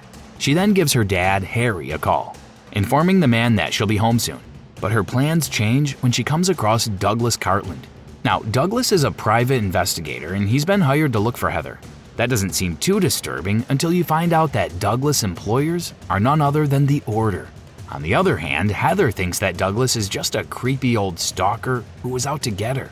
So, to get away from Douglas, Heather goes to the restaurant's restroom and sneaks off through one of the windows. This only half works, as Heather soon finds out that all her exits are blocked. So our heroine circles back to the shopping center, only to discover that it's become an eerie, nightmarish version of itself that's now infested by grotesque creatures. On the bright side, Heather is able to acquire a sidearm during this time. So Heather goes on to look for a way home, but instead comes across Claudia Wolf, the Order's high priestess, and the main villain of this game. You see, Claudia knows about Heather's true origins. She's well aware that Heather is actually a reincarnated version of the one and only Alessa Gillespie. As we already know by now, the Order really wants to get their hands on Alessa due to the fact that she's supposed to give birth to their cult's god. During Heather's first meeting with Claudia, the crazy old bag tells our heroine how she's supposed to lead the Order to their version of heaven. Their conversation ends as Claudia makes her exit and Heather starts getting a splitting headache. Heather soon finds herself in an elevator where she finds a radio that helps her detect if there are any monsters in her vicinity. However, her good luck runs out as she gets transported to the shopping center's other world. Heather would soldier on and eventually return to the real world after defeating a gigantic worm-like creature. Our heroine then decides to make it back to her home as soon as possible, but Douglas eventually catches up to her. Heather initially starts to think that this pirate eye is going to help her, but her opinion immediately changes when Douglas reveals that his employers only paid him to locate her. So Heather is understandably put off by this and chooses to go off on her own, making her way to the Hilltop Center. There's no breather for Heather though, because she'd be thrown back into other worlds soon after reaching this building. While at Hilltop Center's other world, Heather meets a super shady dude going by the name Vincent Smith. Now, Vincent happens to be in league with the Order. He's a priest within this insane cult, to be specific. However, Vincent is what you might call a maverick. You see, this man has his own self-serving motives for being part of this cult. Unlike the rest of the Order who want nothing else than to bring about the return of their god, Vincent's one desire is to simply make a profit using the resources that the Order can provide. Oh, and Vincent hates the hell out of Claudia too, because he thinks she's too much of a fangirl for the Order's god, and that's bad for his business. Despite everything, this dude is not a good guy. The only reason he would seemingly assist Heather is to pretty much manipulate things so that Claudia and Heather would end up killing each other, leaving him open to do what he wants with the Order. Now, Heather's first meeting with Vincent ends with our girl realizing that he's kind of a nutjob. So she goes her own way and eventually comes face to face with another grotesque creature, the Glutton. Heather defeats the Glutton with the help of a magical phrase she got from a fairy tale. Our heroine then manages to return to the real world and finally reach her destination, home. It'd be nice to say Heather lived happily ever after, but that's far from the case. Arguably, the darkest turn of our story comes when Heather reaches her and Harry's apartment, only to discover that her dad has been murdered. Stricken by grief and shock, Heather can only mourn her adoptive father in the middle of their living room. Shortly after, she follows a trail of blood from the apartment to their building's rooftop. Here, Heather discovers that Claudia was the one who put a hit on Harry as revenge for messing with the Order's original plan in the events of Silent Hill 1. On top of that, Claudia orchestrated this brutal assassination for another reason, to plant hatred within Heather, which in turn would nourish the dark god already growing in her belly. This kinda works because after this, Heather wants nothing more now than to get revenge on Claudia. The priestess gets away before Heather can do anything, but she ends up fighting against the monster that Claudia used to kill Harry, an abomination called the Missionary. Heather beats the Missionary and shortly after meets Douglas inside their home. As Heather bids her final goodbyes to her dad, Douglas would try to dissuade her from taking vengeance against Claudia, but Heather's mind is set, so Douglas helps Heather reach Silent Hill and gives her a couple of things. One is a map of the town that Vincent had told Douglas to hand over to Heather to help her with her mission. In addition to that, Vincent relays a message to Heather to search for a guy named Leonard Wolf. The other item is Harry's old journal, which allows Heather to find out about how Harry ended up adopting her. Now, take note that Heather still isn't completely aware that she's Alessa's reincarnation, only that the circumstances of her birth were super weird and that the Masons had a different adoptive daughter before her. At Silent Hill, Heather and Douglas decide to split up. Heather makes her way to Brookhaven Hospital to search for Claudia, while Douglas looks for Leonard. It turns out that Claudia's not at the hospital, and Heather instead comes across a creep named Stanley Coleman, who's best described as Heather's stalker. On the bright side, Heather finds out that Leonard, the guy she's looking for, is trapped somewhere in Brookhaven. It's also here that our heroine comes across the revelation that she is indeed Alessa reborn. Heather would soon come face to face with Leonard when she gets transported to Otherworld again. There, she'd learn that Leonard's daughter is none other than Claudia. However, before she can learn anything else, Leonard transforms into a monster due to his imprisonment. So Heather gets into it with Leonard. She wins the duel and manages to acquire the Seal of Metatron from Leonard's remains. She then makes her way to her and Douglas's agreed meeting spot, Jack's Inn. Just before reaching the place, we see Vincent and Claudia having a heated argument where we find out that Leonard had been doing bad things to his daughter, which explains why she trapped him at Brookhaven. In any case, Claudia leaves after this discussion. Heather soon enters Jack's Inn where Vincent tells her a message that Douglas left for her, namely that Heather could find Claudia at the church. Vincent instructs our girl to cut through Lakeside Amusement Park to reach the church, and Heather follows his instructions. However, Heather is sent back to Otherworld immediately after reaching the amusement park, We learn that the dream she had at the beginning of the story, the one where she was run over by a roller coaster, was actually a premonition of things to come. Since Heather already knew what was going to happen, she pretty much changes her fate and manages to survive this time. Meanwhile, we find out that Douglas has located Claudia. They get into a heated argument since Douglas isn't too happy that the Order unwittingly turned him into an accomplice to their gruesome schemes. Their confrontation comes to a head when Douglas gets enough of Claudia and points his pistol at her.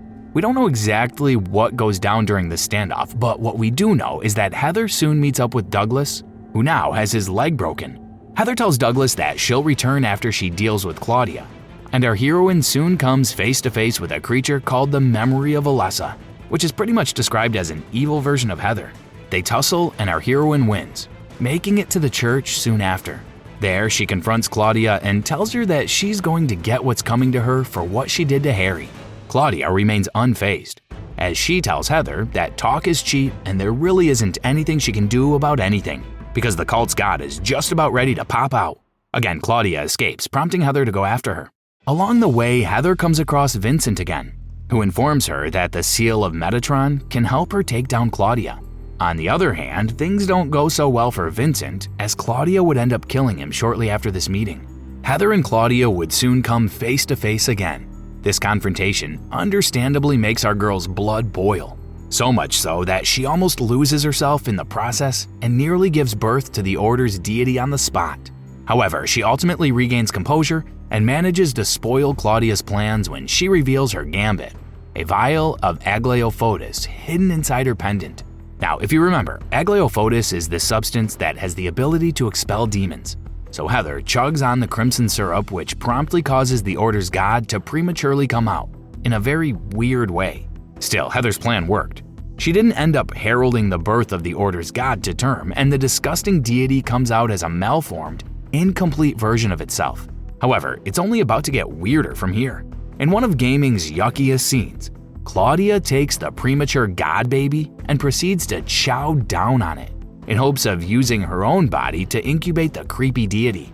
Considering the lack of any logic in Silent Hill games, this plan actually works, and the ground beneath them literally opens up and Claudia falls through. Heather follows her only to discover that Claudia's already dead, but not before bringing the true version of their cult's god. Heather and this grotesque creature then get into a climactic showdown, where our girl proves that no god can compete with firearms. So Heather basically wins after spraying the deity with bullets and flatlining it. Afterwards, Heather takes a moment to grieve her dad's death before making her way out of this damned place.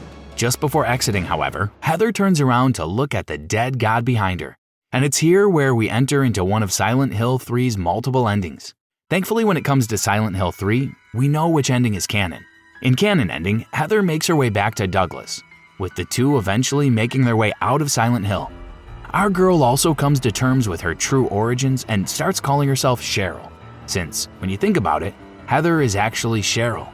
Well, sort of. It's that whole reincarnation thing. Before the credits roll, Heather pays her respects at the graveyard where Harry's buried. Silent Hill 4, 2000s. The next mainline entry in the series would be a title called Silent Hill 4, The Room. This one marks the franchise's departure from the Mason family saga that started all the way back in Silent Hill Origins. In fact, you can tell Konami really did their best to breathe in new life to the Silent Hill saga with this one, considering that this story takes place well outside of Silent Hill. Instead, it's mainly set in a place called South Ashfield, which is about a 12-hour journey from the OG creepy town. However, this entry is not completely disconnected from the wider Silent Hill universe, as we'd soon find out that there are a few characters in this story who have either been mentioned in previous installments or are related to other characters who have appeared prior. Specifically, the room's tale revolves around a guy named Henry Townsend a few years or so after the events of Silent Hill 3. Henry is your average guy who lives in a building called South Ashfield Heights Apartments. Our guy was just living life as usual until he got trapped inside his own home, aka apartment number 302. While trapped inside his home, Henry starts having disturbing dreams. The other tenants of South Ashfield Heights, along with the building's super, a man named Frank Sunderland, quickly realize that Henry has suddenly disappeared. However, they have their own stuff to deal with, so most of them don't really make an effort to investigate. On a side note, Frank happens to be the dad of Silent Hill 2's main protagonist, James. but that's as far as its connection to previous games in the franchise goes.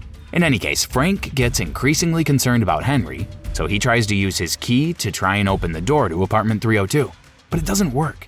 Meanwhile, Henry can only get information about what's happening outside of his apartment with the help of a weird peephole installed in apartment 302. This allows him to check on Eileen, who's staying in room 303. Yeah, the setting of this game is pretty weird. Anyway, Henry stays trapped inside his apartment for almost a week. By the 5th day, he notices a gaping hole has formed in the wall of his bathroom. So like any self-respecting Silent Hill protagonist, Henry decides to climb into the ominous hole, which sends him to Otherworld. Henry does this a few times, with each Otherworld he visits allowing him to spot a series of gruesome murders. And whenever he went back to the real world, Henry would find himself awakening from his bed. Even weirder is the fact that the murders he sees in Otherworld are actual deaths that happen in the real world as well. This eventually makes Henry become aware of a now-dead serial killer named Walter Sullivan. Now, the murders that Henry had witnessed also involved each of the victims having specific numbers carved into their skin, which also happened to be Walter's trademark. But again, Walter's been dead for a while now, so it couldn't have been him. So Henry speculates that Walter has come back from the dead, which in the Silent Hill universe makes total sense. Regardless, Henry continues diving into Walter's details and soon finds out that this dude was actually born inside the same room he's renting. As Walter's story goes, his parents abandoned him right after he came into the world, which then prompted Frank to hand the baby to the state. Walter eventually landed at a place called Wish House Orphanage, which was located near Silent Hill. While there, Walter actually learned about the Order and their weird rituals. In the end, Walter ended up thinking that apartment 302 itself gave birth to him, going so far as to call the room his mom. Anyway, when Walter came of age, he went completely crazy and took it upon himself to quote-unquote wake up his mom through a morbid ritual he called the 21 Sacraments. Now, the 21 Sacraments involved taking out 21 victims as a way to cleanse room 302. Does it make sense? Well, it does to Walter because he's crazy as hell. Walter started by taking out 10 random victims first and literally ripping their hearts out of their chests.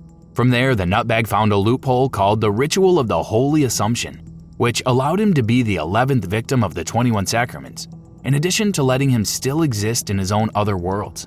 We also learned that the murders that Henry witnessed in these other worlds were actually Walter's 16th to 19th victims. So all the undead serial killer needed were 3 more victims to complete the 21 Sacraments. This story takes an even more convoluted turn when Harry finds out that there are actually a couple of Walters in these other worlds. One of them is OG Undead Walter, the same guy doing the 21 Sacraments, while the other is a younger version of himself, aka Young Walt. Unlike OG Walter, Young Walt is actually kinda a good guy. Eventually, Henry travels to yet another one of Walter's other worlds and sees the maniac trying to kill Eileen in room 303. However, Eileen barely survives, and it's all thanks to young Walt protecting her. Henry soon returns to the real world to discover that Eileen's been sent to the hospital. Soon enough, Henry creates a whole new hole that leads to the otherworld version of the same hospital Eileen's in. There he meets Eileen and the two of them team up. Along the way, Eileen informs Henry about apartment 302's previous tenant, a reporter by the name of Joseph Schreiber, who suddenly disappeared into thin air half a year before Henry's arrival. Thinking that finding Joseph would allow them to get to the bottom of this bizarre adventure, Henry and Eileen decide to backtrack to all of Walter's other worlds. Their adventure, of course, catches Walter's attention, and the deranged killer starts pursuing them. Also, Walter manages to abduct young Walt at some point. In true Silent Hill fashion, Henry and Eileen are forced to battle gruesome creatures during their mission. They eventually take out a big monster called the One Truth, which then leads them to a version of apartment number 302 from the past, which was created from Joseph's memories. They'd meet a weird other-world version of Joseph in this room, and the journalist reveals the reason behind the existence of Walter's various other worlds. It turns out that these alternate realities were created as part of the Ritual of the Holy Assumption. What's more concerning is when Joseph informs our two heroes that Walter is planning on turning Eileen and Henry into victims number 20 and 21 respectively, to finally complete his mission. Our heroes soon go back to the real world where Henry finds something alarming inside his own apartment, a hidden room containing Walter's decaying body nailed to a cross. Henry also finds the keys to the apartment 302's front door, which was hidden in one of Walter's pockets. So he takes the key and uses it to finally get the heck out of his apartment only to find out that the whole building has been transformed into its otherworld version. Shortly after, he and Eileen link up again and continue their quest. They soon acquire Walter's umbilical cord from Frank's office, a memento the old man had kept after all these years. It's also around this time that Henry starts to have visions of Walter, which leads him to collapse. With Henry out of commission, Eileen decides to go off on her own in search of young Walt. Later, Henry gets back on his feet and returns to his apartment. He discovers that Walter's body's now gone and has been replaced by a totally ominous black hole. So Henry enters it, and it doesn't take long before he comes face to face with Walter. What's worse is that Henry also finds Eileen here, although she's been possessed by a spirit. So Henry gets into a scuffle with Walter, who turns into a monster in the process. The final fight ensues, and Henry eventually wins. Now, Silent Hill: The Room is another one of those titles that have no clear canon ending. The first ending shows Walter hurtling through the ground after his defeat at the hands of Henry. He calls out for his mom and finally dies. Eileen, on the other hand, manages to survive and reunite with Harry. Soon after that, Henry pays Eileen a visit at a hospital in the real world, and the whole thing ends with our guy giving the hot girl next door a bouquet of flowers, as Eileen decides to move to a different apartment. Then there's the next ending, which almost plays out the same way as the first one. Except here, Eileen tells Henry that she's going back to her apartment instead of finding a new place. This end has a more sinister tone, as it closes with Henry coming back to apartment 302, which suspiciously looks the way it did at the start of the story. This hints at the fact that there are still weird ghosts loitering around his home, and Eileen's probably still possessed by a malevolent entity. The next ending to Silent Hill 4 ultimately finds Henry waking up in the real world after defeating Walter, only to find out that Eileen has passed away at the hospital. Henry gets sad. The end. The final ending to this game is the darkest among all four of them. In this one, Henry decides to do an action hero-style stare-down with Walter after defeating him.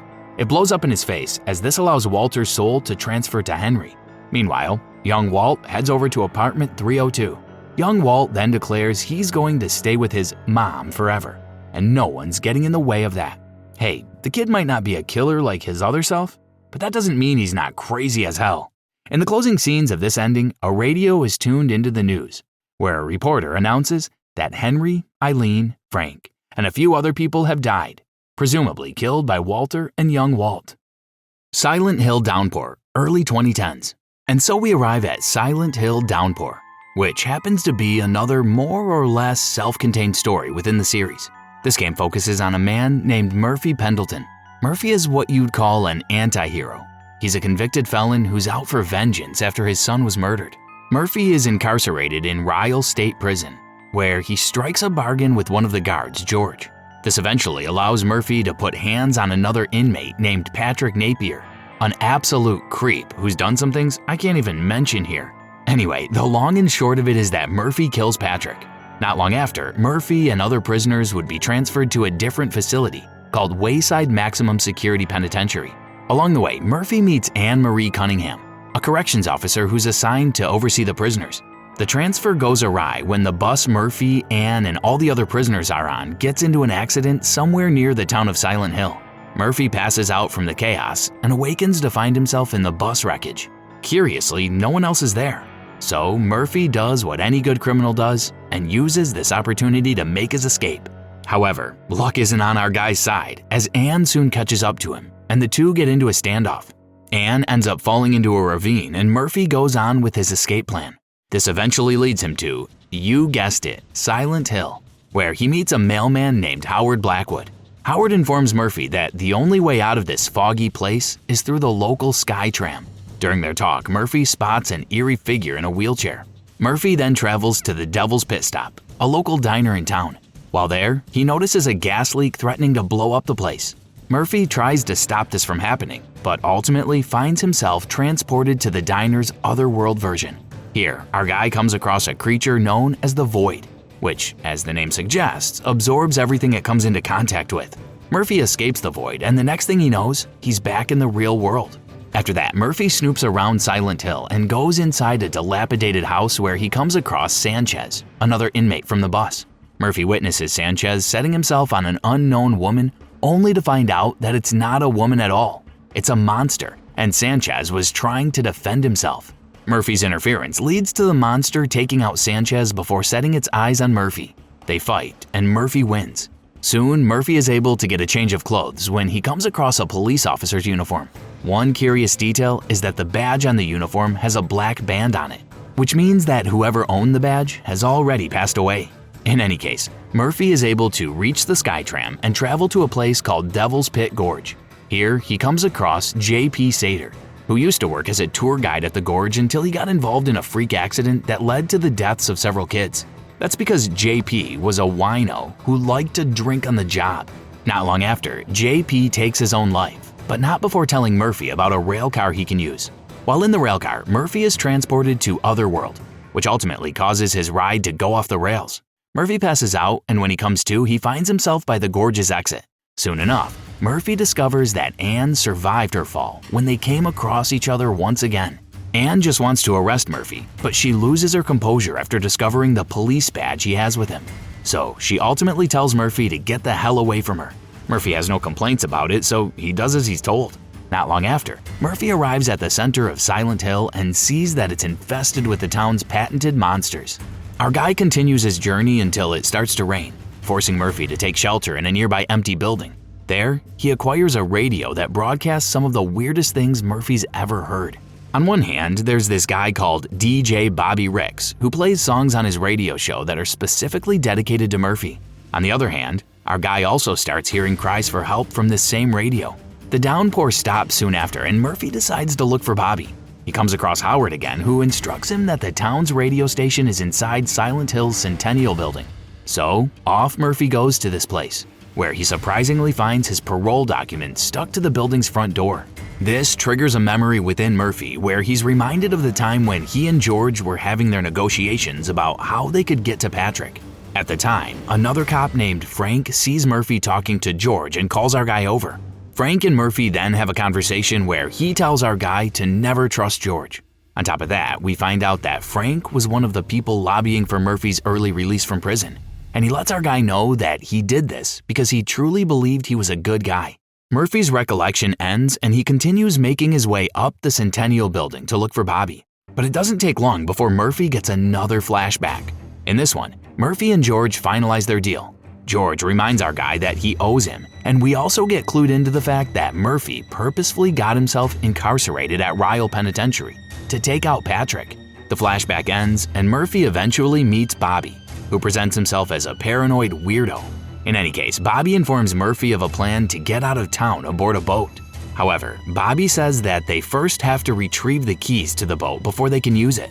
Murphy proposes they just hotwire it, to which Bobby replies that it's a no-go, considering that Silent Hill has special rules one must follow. So, Murphy is forced to agree to Bobby's plan, and they prepare to make their way out of the building. Soon, they come across Anne, who once again wants to take Murphy into custody. This doesn't happen though, because a bunch of monsters suddenly attack them and kidnap both Anne and Bobby, because apparently Bobby was going against Silent Hill's rules. So Murphy remains in the building by himself. He's soon thrown back into Otherworld, where the void tries to swallow him whole once more. During his escape, Murphy also comes across the same figure in the wheelchair he saw at the outskirts of town. Ultimately though, our guy falls off the Centennial Building, only to regain consciousness in the real world. Shortly after, Murphy encounters Howard, who then gives him an invitation to St. Maria's Monastery. Murphy really doesn't want to attend, but Howard insists he accept the invitation. With no other choice, Murphy heads over to St. Maria's, which is a dilapidated, run-down building. There, Murphy meets a weird woman of the cloth who tells him an even weirder message, that Murphy was the only family member they could find. The nun then tells our guy to tour the building and visit the monastery's morgue whenever he feels like it. Shortly after, he comes across a little boy, whom Murphy sees hiding behind a closed door. The kid tells Murphy that he's this monster called the Bogeyman, which the boy previously learned from some girl. The boy refuses to open the door and would only do so if Murphy proves he's not the Bogeyman. So Murphy is forced to go on a fetch quest to locate some poem's lines that would convince the kid. It's here we find out that Murphy's child, Charlie, was drowned in the past. And if it's not too obvious yet, Patrick was the guy who did it, which is why Murphy was trying to get him in prison. Not long after, Murphy finds the poem and heads back to the boy behind the door. He starts to recite the poem, but the real Bogeyman appears and starts wreaking havoc. The bogeyman then disappears just as Murphy finishes reciting the poem. The door to the room opens and Murphy sees that the boy is dead. More disturbing is when Murphy sees that the boy has suddenly transformed into his long-dead son Charlie. All of a sudden, a young girl approaches Murphy and blames him for the boy's death. The brat then runs away and Murphy tries to catch up to her. However, Murphy is once again sent back to Otherworld, where he's forced to escape the void and the bogeyman's clutches. Soon after, Murphy finally reaches the monastery's morgue, where the nun has been waiting for him. The nun then unravels the covers from a gurney to reveal a seemingly dead bogeyman lying on it. Strangely enough, the nun insists that the bogeyman belongs to Murphy, which our guy interprets as the nun trying to say that the bogeyman and Charlie are one and the same. Murphy lashes out, and the nun starts lecturing our guy about the dangers of revenge. Still, Murphy tries to justify taking out Patrick. Ultimately, the nun presents Murphy with the key to the boat, which is hanging around the dead bogeyman's neck. The nun tells Murphy that he can take the keys as long as he owns up to the fact that the bogeyman is a part of his life. Our guy then grabs the boat keys and the dead bogeyman comes to life. So Murphy and the reawakened bogeyman start to tussle and suddenly find themselves near a lake.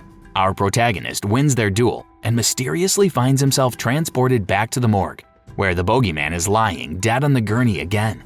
This time though, the bogeyman doesn't have its mask, and Murphy sees its face transitioning between his own and Patrick's.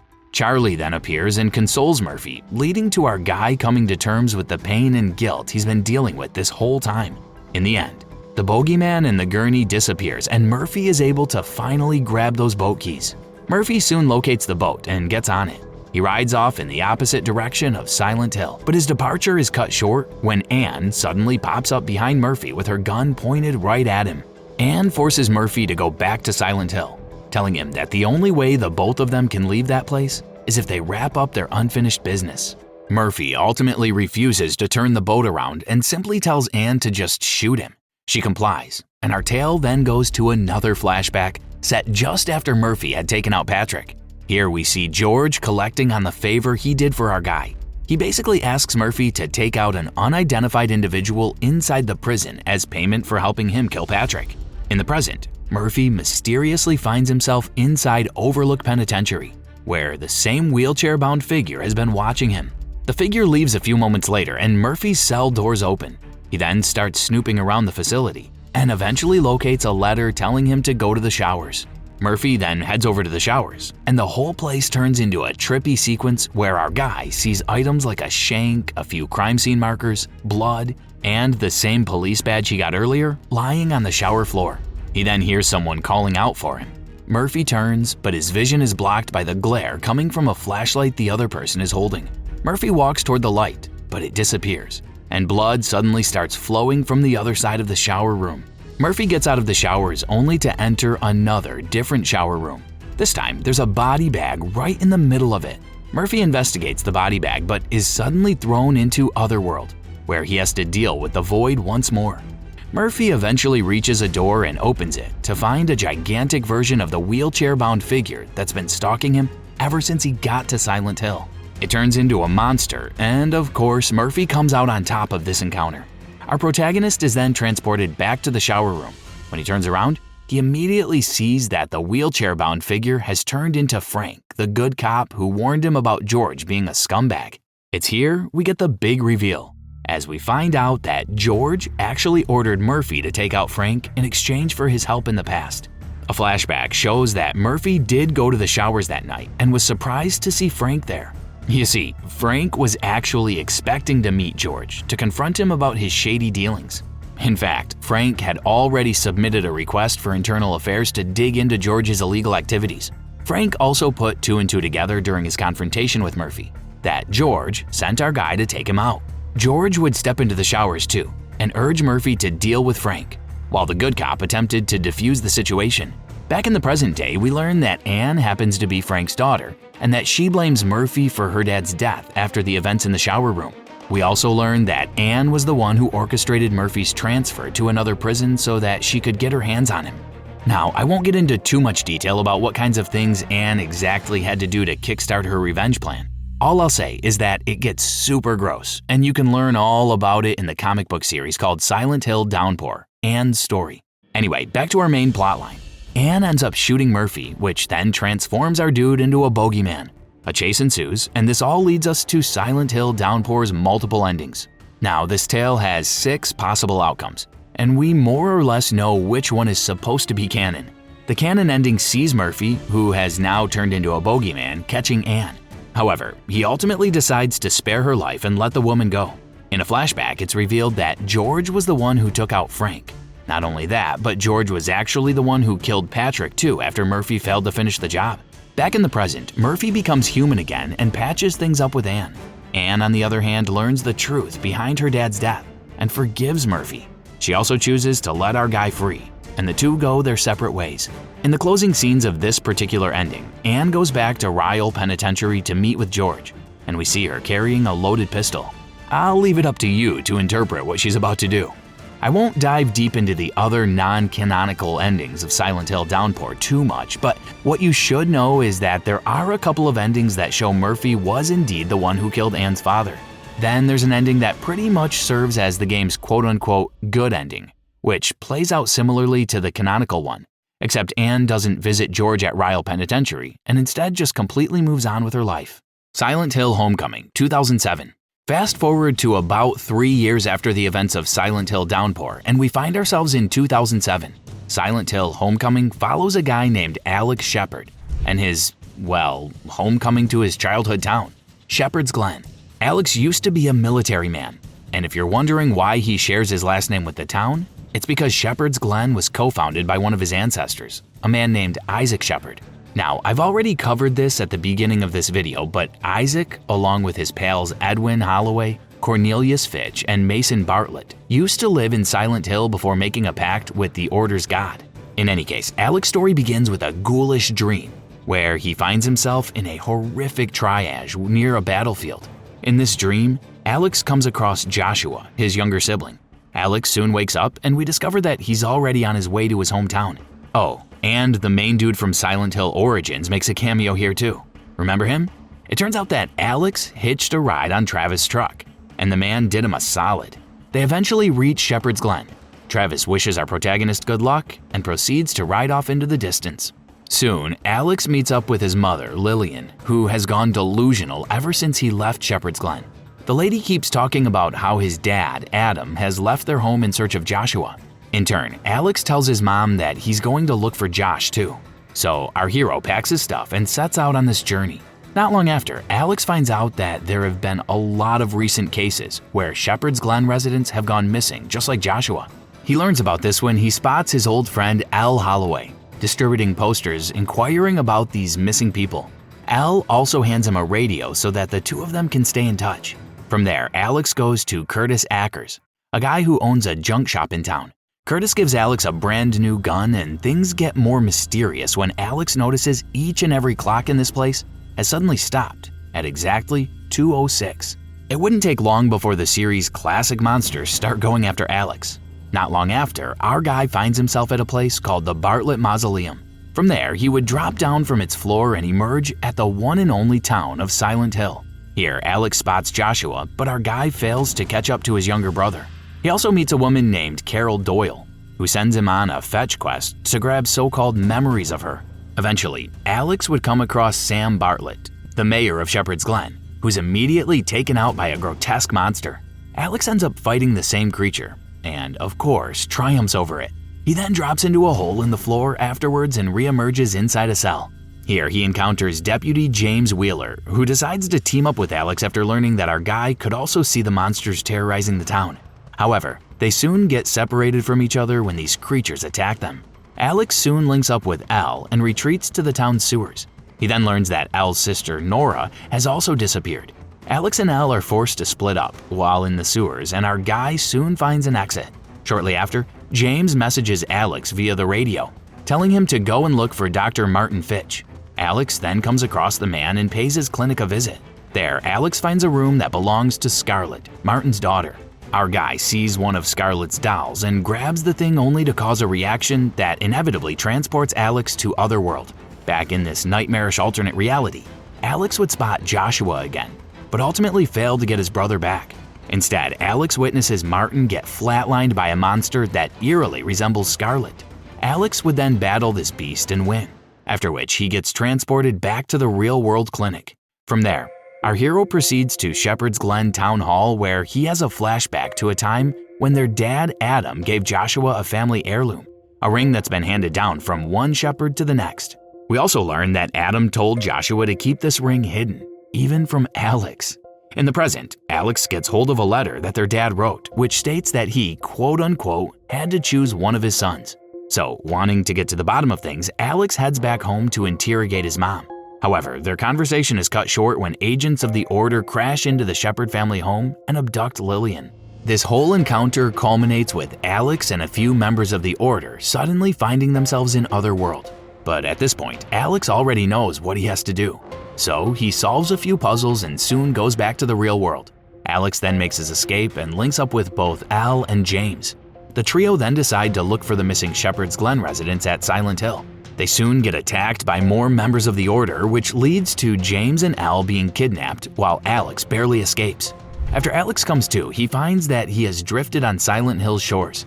So he proceeds to go look for his friends, and it doesn't take long before Alex is able to link up with James again. They then continue to look for Al, but Alex is forced to stop his search when he locates his mom, whom the Order has trapped in a torture device. Unfortunately, Lillian ends up losing her life, although the method of her death depends on the player's choice. In any case, Alex would meet with James shortly after the traumatic scene. The two of them go to Otherworld and encounter the town's judge and Al's mom, Margaret Holloway, subdued. Alex and James try to help her out of her predicament, but a monster bearing a resemblance to Al's sister, Nora, ambushes Margaret and our heroes. But this is no problem for Alex, as he easily defeats the monster and rescues the judge.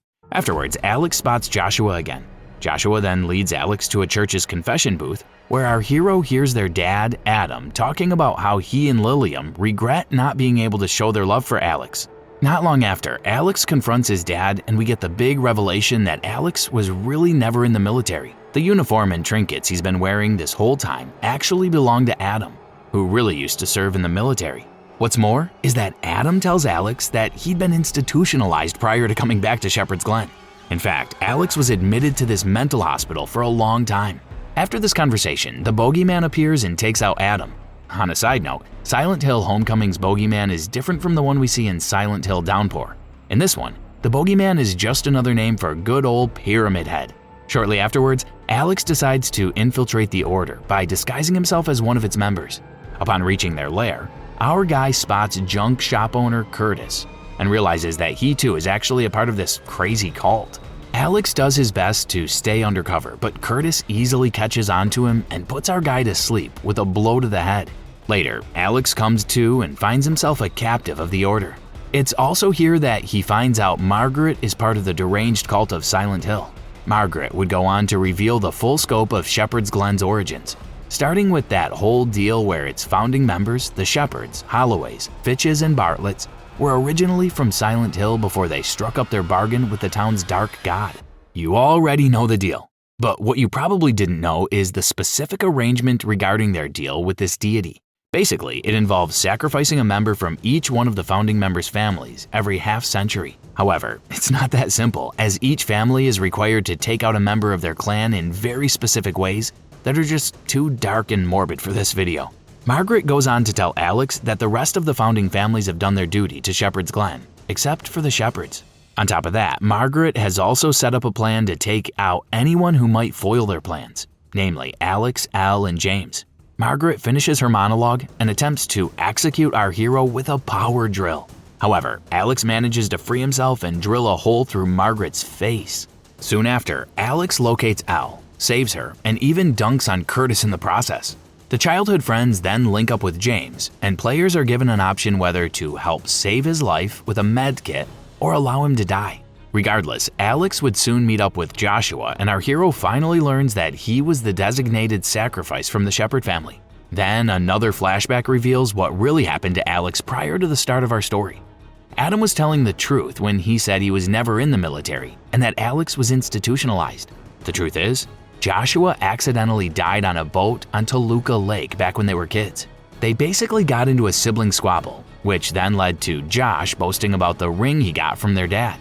Alex saw the ring and tried to take it from his brother.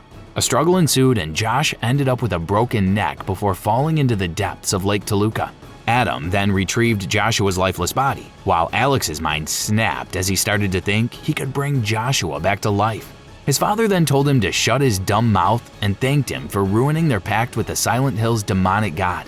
The trauma of witnessing all this forced Alex to suppress his memories, and he soon got sent to a mental institution. In the present, Alex goes back to the other world where he faces off against a monster called Amnion. Alex beats Amnion, carves it open, and sees Joshua's lifeless body inside the creature. Our guy says his final goodbyes to Joshua, and then it's multiple endings time. Now, Silent Hill Homecoming doesn't have an identified canon ending, with the developers leaving it up to fans yet again to pick and choose. All in all, there are 4 main endings players can get depending on the decisions they make during their playthrough. One of them is called the Smile ending. Here we see Alex coming out of a manhole in the real world after defeating Amnion and saying goodbye to Joshua. Alex links up with Al and they leave Silent Hill together. Later, Alex comes back to their home and finds wet footprints leading towards Joshua's old room. He follows it and sees his younger brother inside as the boy takes a photo of Alex and chuckles. Next is the Water ending, where Alex awakens to see himself inside their house's bathtub. Adam enters the room and thanks Alex for taking one for the team, promising him that Joshua is going to continue their family's legacy. Adam proceeds to drown him to death, and that's it for this one. In the intensive care ending, Alex finds himself strapped to a gurney inside the same mental institution he was supposedly admitted in. Remember that whole thing about clocks in Shepherd's Glen stopping at exactly 2:06? Well, it turns out that 2:06 is a number that Alex has seen inside this facility's walls. The long and short of this ending is that Alex just made up everything that happened throughout the game, as doctors prepare to give him shock therapy treatment. This ending closes with Alex re-emerging to discover that he's turned into a bogeyman, aka Pyramid Head. Then there's the ending called Judgment, where Alex regains consciousness and finds himself strapped to a chair once again. A couple of Pyramid Heads then approach him, each holding half of their trademark helmet. They affix the 2 halves on Alex's head, and he transforms into a Pyramid Head too. Silent Hill Shattered Memories, 2008. Okay, here's the thing. This particular game establishes an entirely new timeline, since Silent Hill Shattered Memories is more or less a retelling of the very first ever game from the series. Of course, this makes its status within the lore of Silent Hill a bit tricky to figure out. On one hand, it's clear that Silent Hill Shattered Memories stands separately from the entries that preceded it. It introduces an entirely new reality in the franchise that, as far as we know, is detached from what's already been established from Silent Hill Origins to Silent Hill Homecoming. But then again, we can also argue that alternate timelines and realities are pretty much canon when it comes to the Silent Hill series. I mean, most of the games let you decide which ending you want, so who's to say that they didn't all happen in different universes? Anyway, canon or not, Shattered Memories supposedly occurs around a year after Homecoming, in the year 2008. It's rather unique compared to the other entries in the series in that this was the first Silent Hill game that features no combat mechanics at all. As far as its story goes, Shattered Memories features the return of Harry Mason as the main protagonist of the piece, or at least a version of him from a different reality. In this one, Harry is at the psychiatrics clinic undergoing psychotherapy treatment. Harry's doctor happens to be Michael Kaufman, except here, he's not a shady member of the Order. He's just a regular doctor. Although Harry has problems recalling things, we know that just like in the original Silent Hill game, our hero is searching for his daughter, Cheryl. Also, Otherworld goes by another name here, Nightmare, which is pretty much like a frostier version of the OG Otherworld from the main timeline. Eventually, Sybil Bennett, who's still a cop in this reality, meets Harry. Lisa Garland also makes an appearance in this game, where she's still a nurse just like in the original timeline. We get introduced to new characters like Michelle Valdez, a singer that Harry may or may not have the hots for. Michelle and Harry soon meet, and Harry's mental issues act up again when the woman suddenly turns into an entirely different person, Dahlia. But don't get it twisted. The Dahlia of this reality isn't a crazy cult priestess. Her last name isn't even Gillespie, it's Mason, because in Shattered Memories, Dahlia happens to be Harry's wife. The long and short of this tale is that Harry goes back and forth between the real world and Nightmare in his quest to find Cheryl. By the end of the story, we get a big twist when we find out that the person who's actually inside Dr. Kaufman's office is none other than Cheryl, who's now a grown woman. What's more is that Harry has been dead for almost 2 decades in this reality. with Cheryl going through Michael's psychotherapy treatment to help her accept the fact that her dad's gone. In other words, the Harry Mason that players have been controlling throughout the entire game is actually Cheryl's projection of her dad. As far as Cheryl is concerned, the story either ends with her finally coming to terms with her dad's passing, or she continues living her life thinking that her father is still out there somewhere. In addition to the conclusion to Cheryl's story, Shattered Memories also features a few closing scenes that shed more light on who Harry really was back when he was alive. In one particular version, Harry turns out to be more or less a good dad to Cheryl in spite of his and Dahlia's divorce in the past. In another version, Harry was an absolute scumbag back when he was alive, a drunk and a junkie who regularly took out his anger on his family. On the other hand, there's yet another version that shows Dahlia actually made Harry's life a living hell back when they were still together, which ultimately led to their divorce. Silent Hill Book of Memories 2010. With Shattered Memories out of the way, we are finally back to the original timeline with the game called Book of Memories. This game is arguably the farthest the series has ever been from its horror survival roots. That's because Book of Memories plays like an RPG dungeon crawler. Not only that, but this entry doesn't even feature a set protagonist.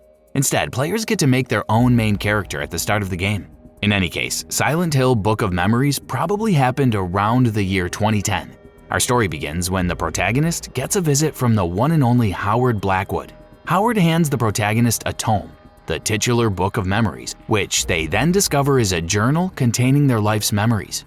The protagonist decides to mess around with the book and rewrite certain details within it. They then go to bed and have a super weird dream set in grotesque dungeon that's more or less the other world. In their dream, the protagonist meets Howard again, except he's not a mailman in this dungeon. He's a proprietor of an item shop. Howard tells the protagonist that they can actually change their past with the help of an artifact called memory residue. So the protagonist does this whenever they go to sleep and soon discovers that their life changes in the real world whenever they wake up. Oh, and just to tie this title in with the rest of the Silent Hill lore, we learn that this book was actually created by the Order to help summon their deity. Now, what happens to the other people in the protagonist's social circle all depends on the choices players make during their playthrough. There's Derek Copeland, one of the protagonist's workmates who was originally chosen from a promotion at their job. However, when the protagonist tweaks their story in the Book of Memories, they're the one who gets the promotion, while Derek is accused of embezzling money from the company. Then there's Katie and Matthew Collins. The gender of this character depends on whether you create your character to be male or female. Regardless, Katie or Matthew happens to be the protagonist's love interest. Originally, he or she is dating someone else, but the protagonist can get them to break up with their partner so that they would date them instead. Next is Graham Reynolds, a cop and an old family friend of the protagonist. It's revealed that Graham's relationship with his wife is on the rocks. Plus, he's also having an affair with another woman. The protagonist can have a hand in leading Graham to get a divorce or patching things up with his wife. There's also Trent, or Ashley Baker, another character whose gender depends on player choice. In any case, Baker happens to be in love with the protagonist. On top of that, the story goes on to reveal that Baker used to have their own copy of the Book of Memories, but lost it sometime in the past. Regardless, the protagonist can make it so that Baker either falls in love with another person or loses their memories in an unfortunate accident. In either case, the protagonist doesn't have to deal with them anymore. Then there's Jack Merrick. He's a character criminal who's had his eyes set on stealing the Book of Memories. Jack also supposedly has his own Book of Memories, which he uses to alter reality so that he can commit crimes more conveniently. By the end of this thread, the protagonist can either get Jack arrested or have the police beat him up so badly that he can never walk again. Next is a girl named Shannon. She's the protagonist's younger sister. At one point in the story, it's revealed that Shannon is the same girl that Graham has been dating behind his wife's back. The protagonist can alter events so that Shannon either carries on her gross relationship with Graham, which then eventually leads to her death, or Shannon could survive until the end, fixing her relationship with the protagonist. As for the protagonists themselves, they eventually discover that the Book of Memories doesn't just change the past, it tilts the universe's karmic balance. In the end, they fight a creature known as the Steel Guardian, which is basically an otherworld dungeon manifestation of the protagonist themselves. The protagonist wins this battle, and one of the multiple endings of the game kicks in. There are 6 of them in total, with one of them featuring the series' patented joke ending. And as always, you decide which of them fits the best. In one of these endings, the protagonist ultimately decides to use the Book of Memories to help other people, but due to karmic laws, they end up receiving the negative effects of the book whenever they do something good for others. This ending shows the protagonist giving up their own life to save a little girl with a terminal illness. Then there's another ending which is a bit more open-ended. Here, the protagonist decides to stop messing with reality, so they lock the Book of Memories inside a vault. However, they soon watch the news and see all the terrible things happening around the world. This prompts the protagonist to open up the vault and reconsider using the Book of Memories again. In a different ending, the protagonist becomes a master of karmic manipulation and uses the Book of Memories to gradually craft their so-called perfect version of the world. Cool, right? Well, not really, because in truth, the protagonist has gone nuts and is actually a patient inside a mental institution. The next ending shows the protagonist deciding that the Book of Memories is too dangerous to exist, so they resolve to destroy it. They try various methods, but none works. Eventually, the protagonist burns the book and successfully destroys it. Or so they think, because it reemerges right behind them as soon as it turns to ash.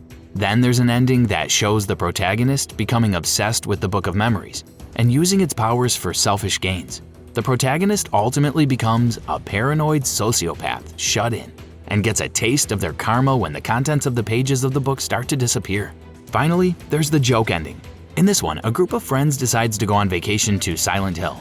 There, they meet a bunch of characters from previous installments of the series, like Heather, Walter, James, and Travis, among others.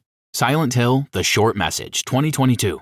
And so, we come to the final chronological installment within the Silent Hill saga, at least as of this video. This comes in the form of Silent Hill: The Short Message, which was a free game that Konami released in 2024. As far as the timeline goes, this story supposedly takes place in the year 2022. Now, the short message also happens to be an entry that's not exclusively set in Silent Hill. Instead, our story mostly occurs in a run-down residential complex in Germany, within a town called Kettenstadt. This place is also known as the Villa, and it's rather famous for a couple of reasons. One, it's a famous place for graffiti artists who need walls they can tag. Secondly, the Villa is also a notorious spot for young women who want to end their lives. Now, our story centers around a high schooler named Anita Plannert. One day, Anita gets a DM from her best friend, Maya Hindenburg. Maya is a graffiti artist who's well-renowned on social media, going by the handle CB, which is short for Cherry Blossom. Maya's message tells Anita to meet her at the Villa. So, our heroine heads over there and spots a few of her best friends' works on the complex's walls. However, Anita starts to think that Maya has ghosted her when she reaches the place, since she won't reply to her DMs. Even worse, a deadly creature with a full head made of cherry blossoms starts hounding our heroine soon after. During all this, we find out that Anita hasn't exactly had a great time in high school, as we see that she's been the victim of cyberbullying when she attempted to become a social media celeb. Eventually, Anita gets a call from another one of her friends named Amelia, who reveals that Maya has been dead for some time now. Specifically, Maya took her own life when she leapt off the villa's rooftop. What's more is that she has no idea who really sent her the message to come to this place. So, our heroine continues her journey through the villa until she reaches the rooftop. There, she finds the final artwork that Maya did before she jumped off the building. And being that Anita really wants to be famous on the internet, she decides to take a fatal leap off the roof too. Because if it worked for Maya, why shouldn't it work for her, right? This is not where Anita's story ends, however, as she soon finds herself alive and well back where her journey began within this housing complex. From there, Anita gets a cryptic message, supposedly from Maya, telling her that the only way they can leave the villa is if she finds quote-unquote it. So, Anita does busy work and starts searching for whatever it is. This time though, she notices that the villa has changed for the worse. Maya's artworks have now been tagged and the overall atmosphere has become creepier. Along the way, Anita recalls how Maya was bullied at school too. Eventually, our heroine spots a never-before-seen art piece that Maya had created. This one features Amelia's likeness, and it ends up triggering Anita's hang-ups, as she starts thinking how Maya liked Amelia more than her. Not long after, Anita finds herself in what's best described as the otherworld version of their high school library. There, she learns that there once was a shamaness from Japan who lived in Kettenstadt. This same woman apparently placed a curse on the entire town before she died. Anita also comes across a letter that Maya had written in the past, one that was meant for Amelia and includes a message asking her for help. It's here we find out that Maya entrusted Anita to hand this letter to Amelia, but our heroine never did because she was super jealous of her. This ultimately led to Maya's demise, and Anita pretty much blames herself for what happened to her best friend. So, Anita decides to make up for it by going back to the rooftop and going over its edge after giving Amelia a call to apologize for her mistakes.